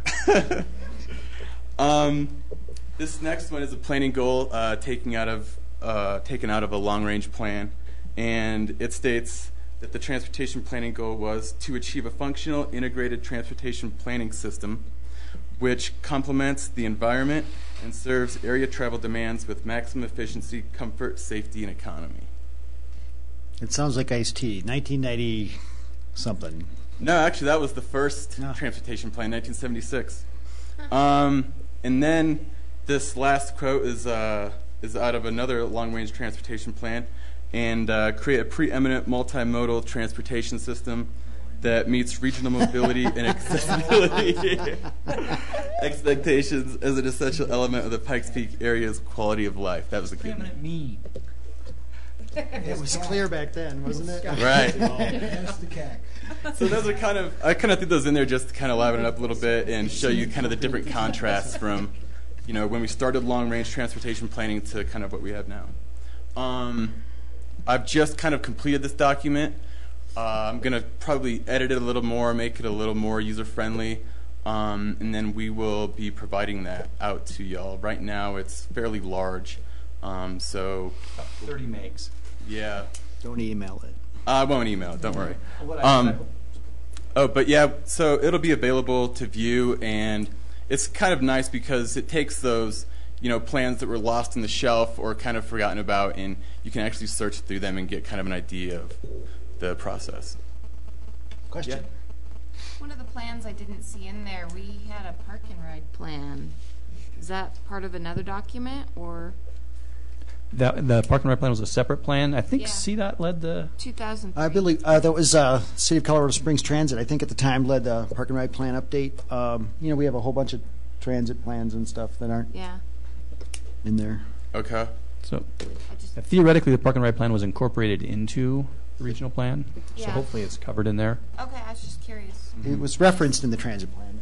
I just, unfortunately, I've become very familiar with that document. Another question. Yeah. My question is, are you going to have any preeminent comments about map 21? No. Oh. One of my hopes for this is to have it on the web for the public to look at, make it searchable. It's a large document. I don't know how exactly to reduce that because it'd be 30 megs right now if we incorporated it all in one document.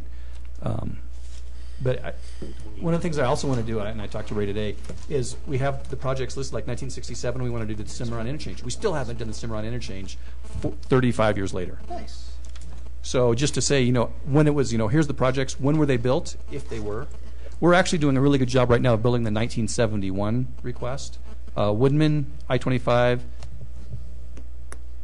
and one other project were the requests. And we're building the 1971 plan right now. If we had money, we would have done them a long time ago. A good idea keeps coming back. Yes. And it is like, like Craig alluded to, a very large file, but if you think of all of the files that actually went into this one document, it's pretty small in comparison. Very interesting. Thank you. Now we're at this point in the meeting where we were going to go back to item number 7 to look at the TIP amendment requests. Who is leading this? Is this Brian Batuli? TIP amendment number 23 and TIP amendment number 1. This is for review and recommendation. Good afternoon, Brian Vituli with PPacg's Transportation Program. We're asking for your recommendation for Amendment 23 to the 2010-2017 Transportation Improvement Program. There are 2 actions requested by CDOT. The first is to add $6 million of strategic corridor funds to the existing I-25 strategic corridor project. This will begin initial design and right-of-way purchases for the I-25 Cimarron interchange. Very recently, the Colorado Transportation Commission allocated $67 million in surplus funds throughout the state, and CDOT Region 2 successfully received the $6 million for this project. Also, part of this amendment is adding $600,000 in bridge on state highway system funds to that same I-25 strategic corridor project. This will complete final design of the I-25 Fillmore interchange. Details can be seen in attachments 1 and 2, and the tip table that we're asking you to review and recommend is shown in attachment 3 with the changes shown or highlighted below. Are there any questions?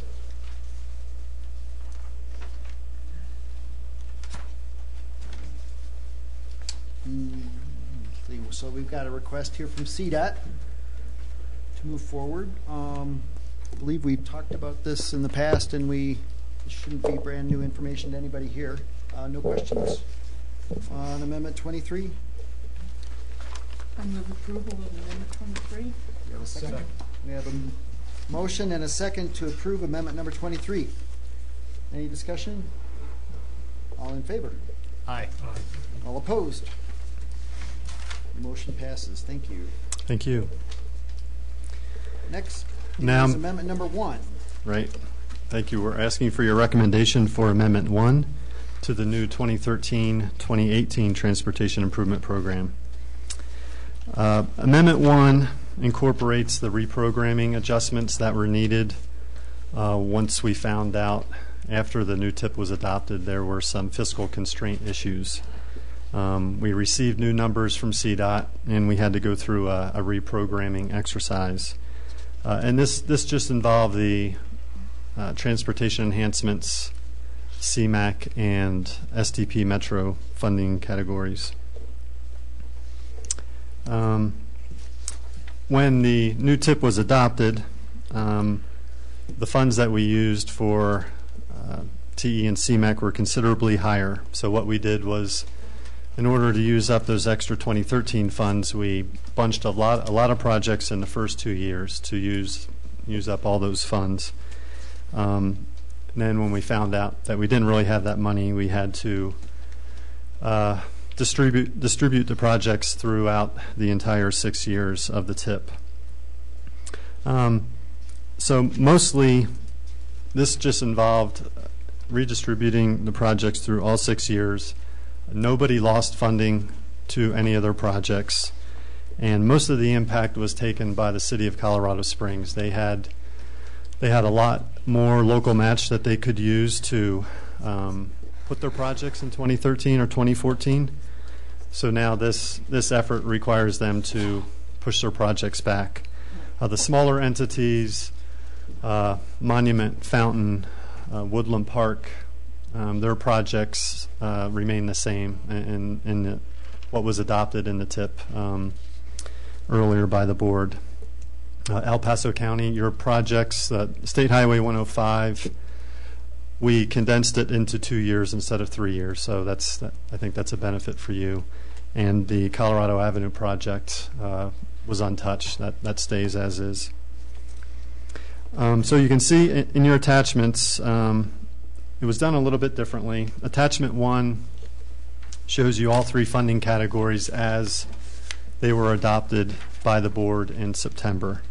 Attachment 2 shows you the changes that we had to make, and they can all be seen again with the font being shaded. So if you go to the CMAQ category, that's page 1 of attachment 2. There's really the 3 Metro Ride projects were already 13, 14, 15, 16, and 17 and 18, so there's really not much of a change there. The Manitou Shuttle, we ran into an issue. Originally, we thought the city would have to purchase vehicles for their Manitou Shuttle, so we thought that they could use some Metro dollars for the capital purchase, but soon after we realized that they were going to contract it out to Mountain Metro to operate. So there's an issue, you can't use STP Metro funds for operations. So with this amendment, we're also funding the Manitou Shuttle project entirely with CMAQ funds. So that was the only change there. There's no change in funding. Under the enhancements section, Rock Island Trail, Mountain Metro Route 8, bus stop improvements, those just involved moving them out into further years. Same with Route 12, Routes 1 and 7, and both phases or both projects of the Sand Creek Trail. That just involved moving them to different years. And the only change in the STP Metro section, if you look at the pages 5 and 6,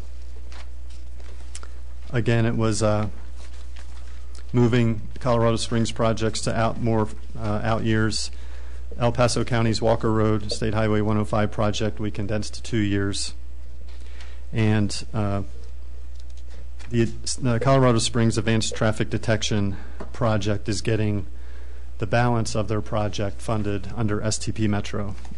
They will also have some capital purchases for software and things like that these funds can be used for. The rest of it can be funded under CMAQ because it's considered an operations effort. And those are all the changes highlighted. Are there any questions?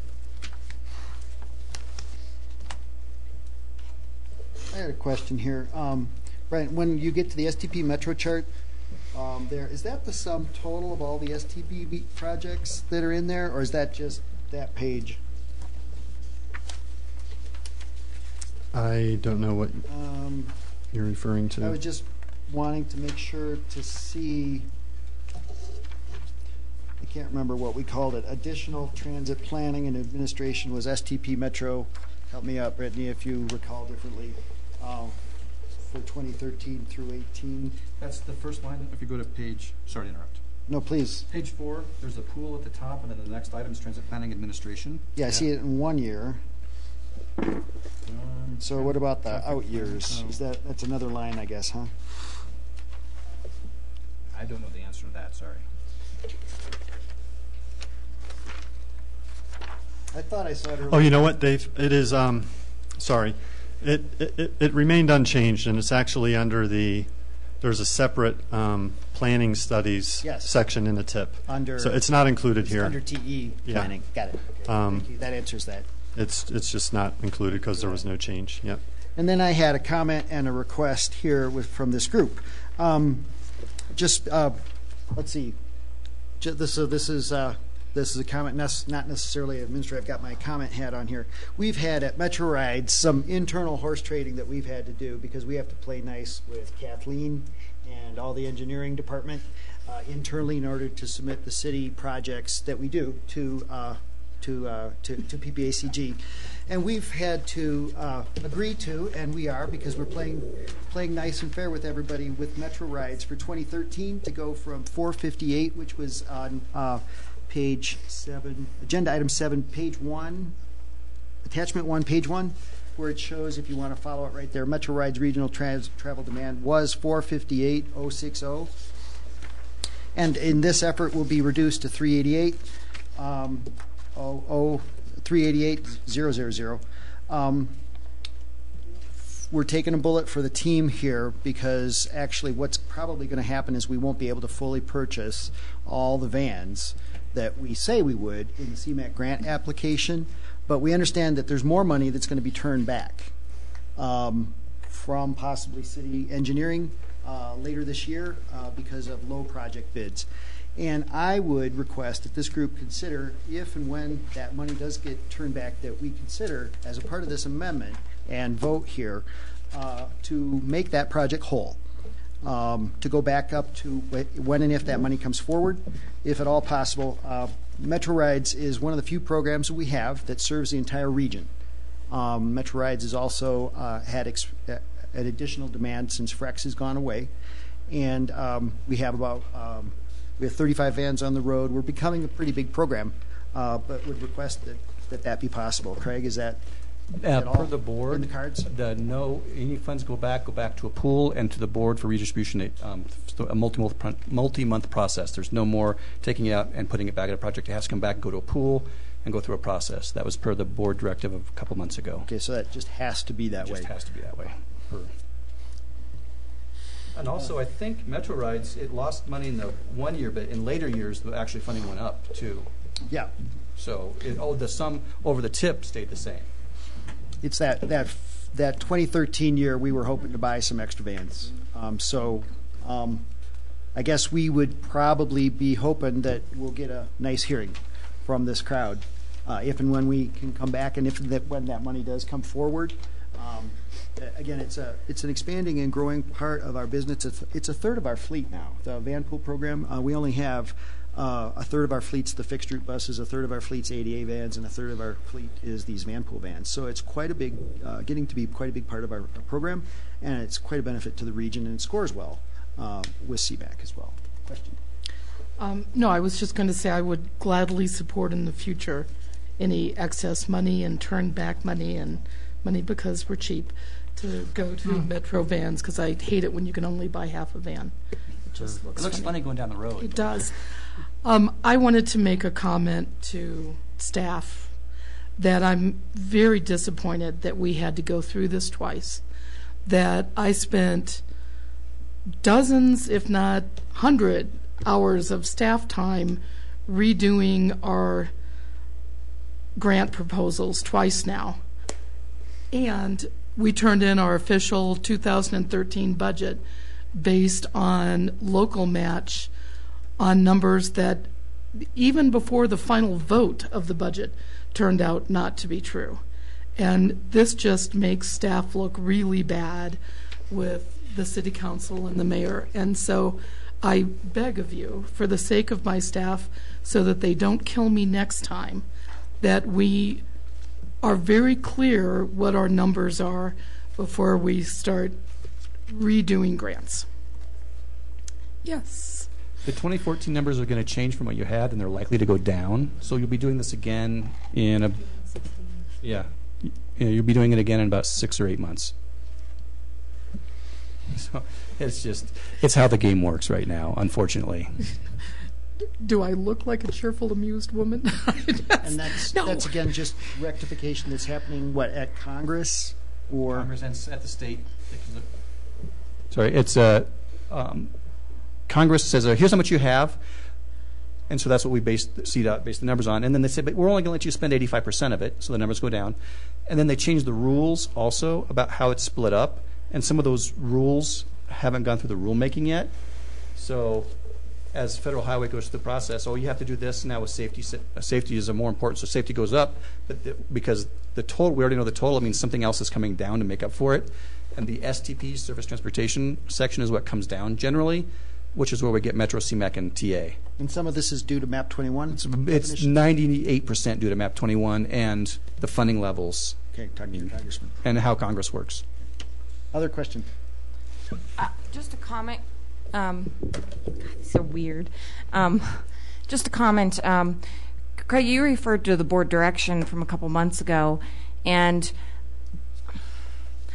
I guess I'm a little concerned about that statement because I was at that board meeting, and I'm not sure that the board really gave official direction to staff. Maybe I missed something, but I'd like to maybe go back and relook at that because I think what a couple months ago was a unique situation, and this may be a similar situation. So I guess my point is that if additional money does come forward, I'd be willing to look at that issue, Dave, because I'm not sure that because you made an application for the full amount and those funding measures the funding amounts did come down. It's not like we're asking for you're asking for a whole new additional project to be added to and to be funded. So I guess that's my comment on that. Other thoughts? Wendy? Just one thing I have to make a note of. You have two separate amendments here, and in the new tip amendment number 1 has to include 23. So just so that you're sure that you include it as you go forward, because they have to be kept in unison. Sure. Okay?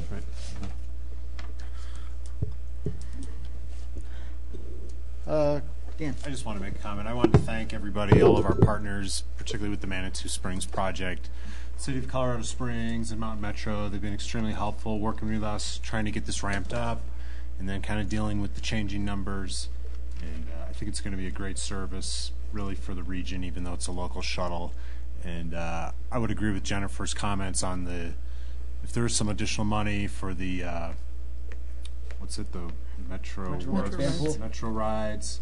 That's a really important project. It has been scored, and if it has to come back to us, I think we all understand it's been already scrutinized and scored, and it's an important project. So thanks again to everybody for working together on this tip. I think it's turned out pretty well for everybody. Okay. Other thoughts? Are we ready? We have a motion to approve? Yes. Do we have to make a motion separately on each of these? Yes. I think you already recommended 23. Oh, we did? Yep. So, move to approve. Did we vote on that? Okay, yes. Thank you. I'm sorry, I lost. That was you. I lost control there for a minute. Do we have a motion to approve amendment number 1 then? Move to approve amendment number 1 to the current tip. Second. We have a motion and a second. Do we have any questions? Yes. I'd just like to make sure, Wendy's, that it is inclusive also of Amendment 23 previously, because the memo, as stated right now, doesn't say that. So it's inclusive of Amendment 23 and. Okay. I'll go back and agree to that. We have friendly amendment and seconded? Yes. Okay, so all in favor, say aye. Aye. All opposed? Okay, thank you. The motion passes. We're moving on. CDOT funding MOU report. Please take it away, somebody. The discussions have slowed in recent months due to other activity regarding MAP 21 and the budget. Currently, our MOU expires in June. Based on comments from Deb Perkins-Smith at CDOT, it's unlikely we'll be pursuing at this point a renewal of the MOU. I haven't heard anything. There's been no movement on to renew that. What we have is definite that PPacg has been shorted funding per the MOU. And it's $30-ish million a year, if I forget, $188 million over the last 6 years from the MOU. But they were claiming that other entities have received less funding as well because of the shortage of funding due to the gas tax and all that. But that's why we made it a percentage and not an absolute number. Right, but others have lost percentages as well, and I think most of the money has gone to rural districts. That is correct. Dr. Cog generally has succeeded in getting their share, but yeah, close. But rural areas, when we started this back in 2003 and 4, was a fair return on our dollars. If you look at how much the amount spent in rural areas versus urban areas, the urban areas are subsidizing a rural lifestyle. And Pikes Peak has been doubly penalized because we have been very good about you all taking over state highways. That other places of the state have not done that. And so the funding is calculated based on state highway VMT things, and it fluctuates wildly from year to year. But PPacg has generally gotten 35 to 50 cents back on our dollar. If you look at some of the rural areas, they're over $5 and $6 back on their dollar. So, again, fluctuating year to year. So, this has been really important in the past at the highest of levels in this region. And I believe, Craig, we've been asking you in the past to give these reports. It seems to me that I remember that we were asking that. At the moment, there's not a lot of interest, right, to push. There's not a lot of movement. Is that right? Well, and do we need to give more direction to Craig here? Here's a comment.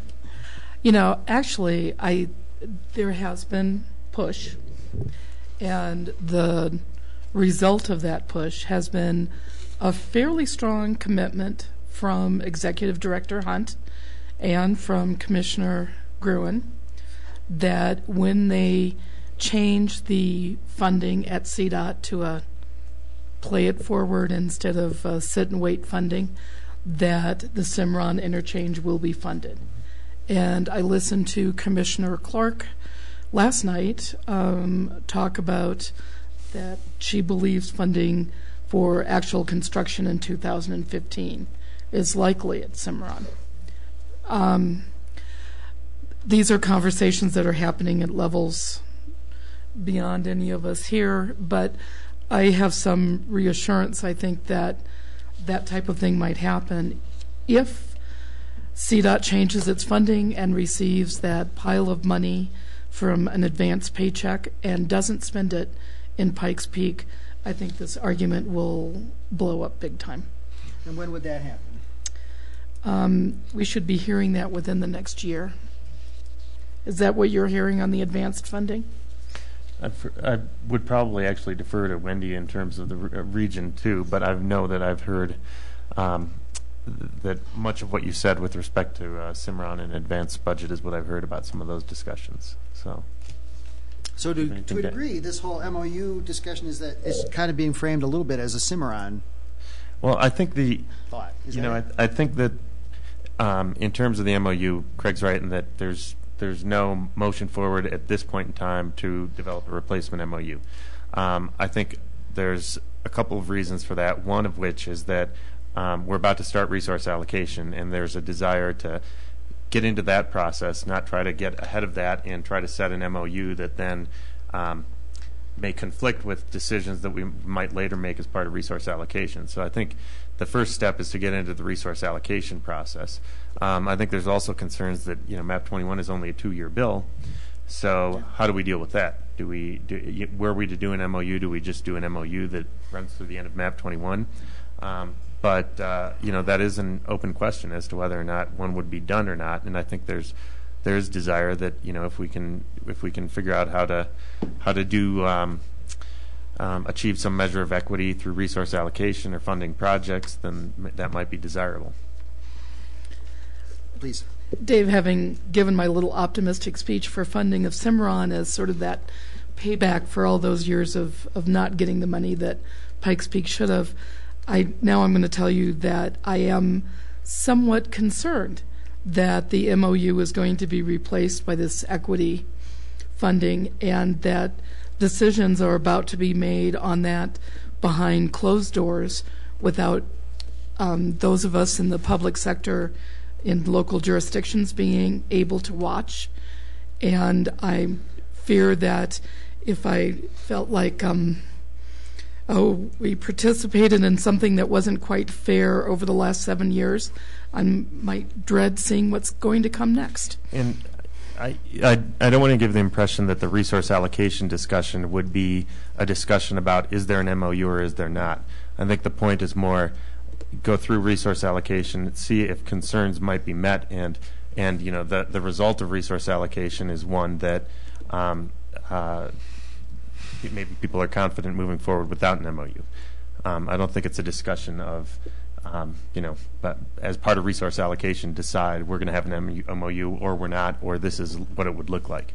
Since Dr. Cog received their full amount on their MOU for the last 7 years, or very, very close to it, and since the rural areas received more than their fair share, and the only area that really suffered was Pikes Peak, I'm thinking there should be at least 10 commissioners out of the 11 that are pretty happy with resource allocation. I'll take that as a comment, right? Yes, you may. Please, go ahead. On a related note, one of the worst kept secrets, I guess, in the state, in Action 22 is a group of 22 counties in southeast Colorado that's more or less related to Region 2. They are going to be meeting in Colorado Springs here next week or in 2 weeks. One of the things on their agenda, again, it's the worst kept secret, is the legislature is looking at a 10-cent per gallon gas increase statewide. They're going to call it an indexing to the, so it's not a gas tax increase. It's, we forgot to index the gas tax when we last raised it, so we're just going to index it to inflation now. Going to add about 10 cents per gallon. They're looking at a November 2013 ballot issue to do this, which basically adds 50% to the state. Right now it's 19 cents-ish. Forget 19.4. 19.4 cents. It's basically adding 50% to the state gas tax. There's been some talk about maybe doing like we do with the RTA and saying it's for projects or something else. Action 22's resolution is the Transportation Commission does such a great job now. Let's let them keep making these decisions and not. And so that meeting is actually in Colorado Springs, and I forget November 1st or 3rd or something. So you're suggesting there might be another thought that money could there's another locally, right, and that would be a November 2013 ballot issue for going into effect January 2014, which is going to complicate resource allocation and several other things, and will actually coincide almost exactly with the advance, CDOT's advance 4-year advance, so that all is hitting at once. Yeah. Are there other people at the table that are part of Region Action 22? Just Rob is from PPacg. Wouldn't hurt to have somebody from this table be there as well. I'll be going also. Right? So. Okay, thank you. But all right, and again, it's Action 22 is a collection of 22 counties, 1 urban county, El Paso, 21 rural counties. Oh, got it. So go if you like. Yes. Okay, it's in Colorado Springs. What? Let's see. Let's see. Staff report. We are working on, or getting prepared to do the small area forecast. We're looking to fill one of our vacant positions, Maywood's position. We've been advertising for it. Stack? Oh, Stack report. Okay, Stack. Things heard at Stack. Most of it's been covered. Additional things. CDOT's redoing their engineering boundaries. So we're in engineering region 2. We will continue to stay in engineering region 2. Region 2 is likely to expand into one additional county. 2 counties? Oh yeah, 1.5, I guess. Region 6 is changing pretty dramatically. So look for changes in engineering regions. Also, their legislature is looking to add 2 transportation commissioners on a statewide basis. At large. Resource allocation plan schedule we talked about already. There's a new federal program in MAP 21, access to federal lands. I sent out information as it came available to the TAC. But if you have a road that accesses federal lands, you are eligible for that program. It's actually a fairly sizable program. The committee that selects those projects is going to be a joint collaboration between Federal Highway, CDOT, and STAC, I think, is going to have a rep. The rep that was proposed is a gentleman who represents the Rocky Mountain National Park area, whose name escapes me. Yeah. So it's escaping me too. Yeah. But we did confirm that that program is eligible for roads that access military bases. So, like, say, Gate 19, theoretically. But it is also Federal Highway, when they gave the presentation, they emphasized that they have some programs that they've been funding on a year-to-year basis. They would like to continue funding those until it's done. That would take 4 to 5 years. And since they are the architect of how the program moves forward, I would be somewhat surprised if that didn't happen. But that said, it is all projects that access federal lands are available, are eligible. We have a question? Stewart Interchange would be eligible?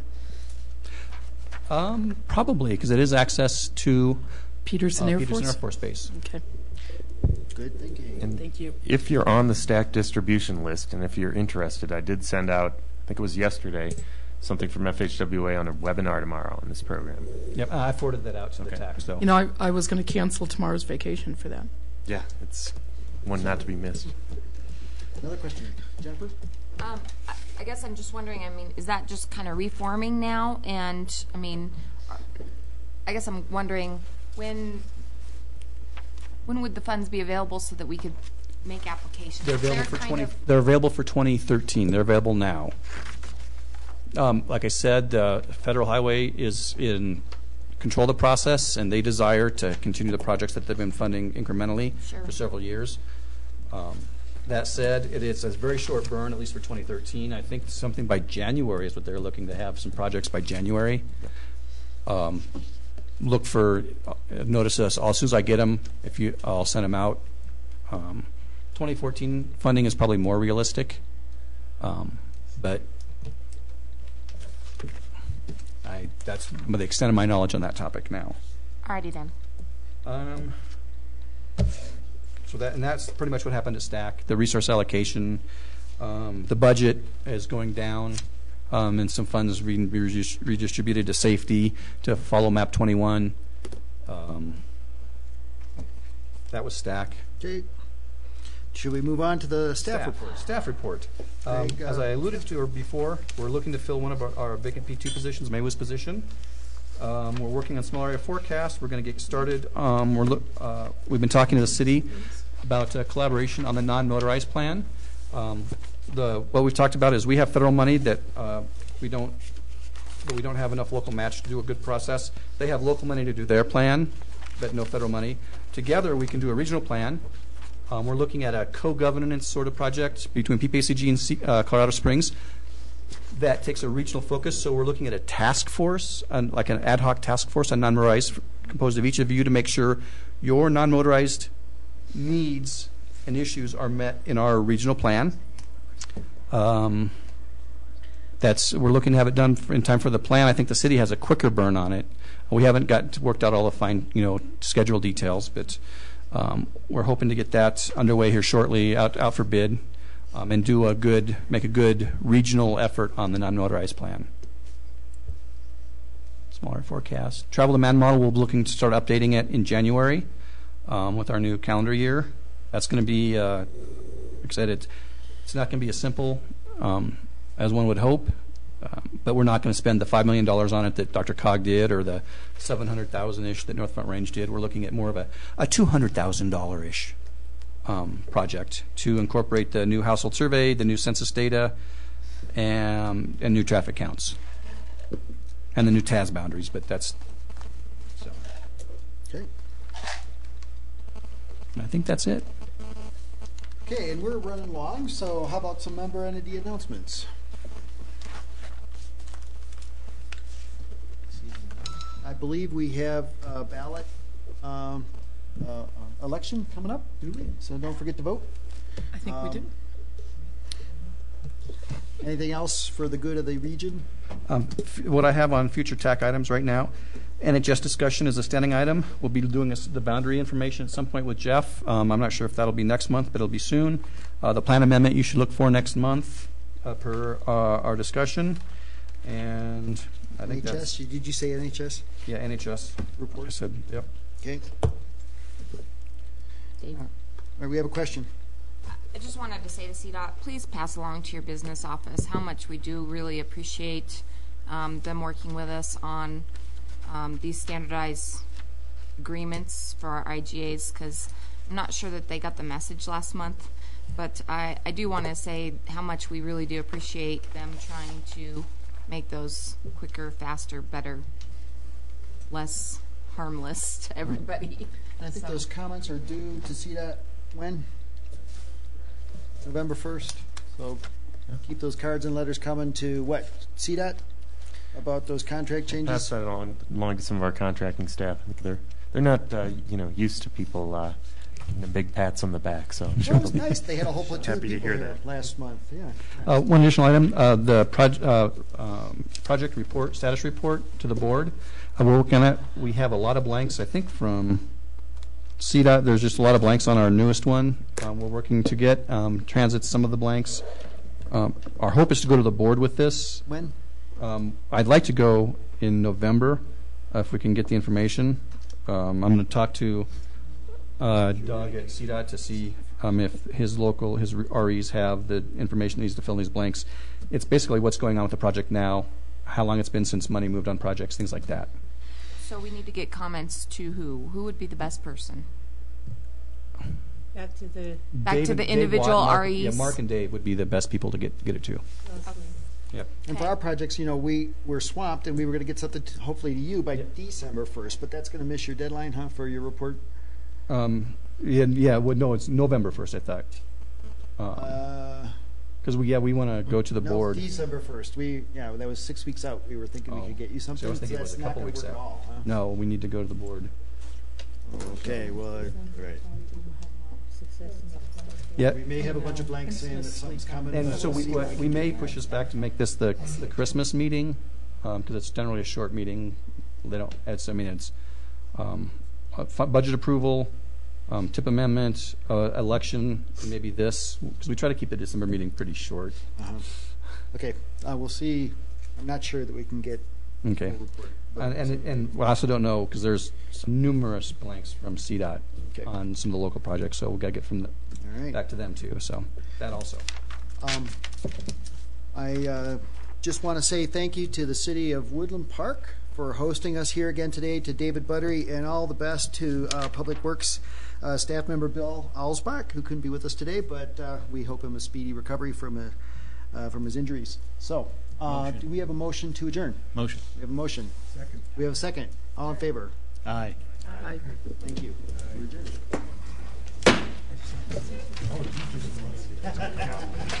No idea.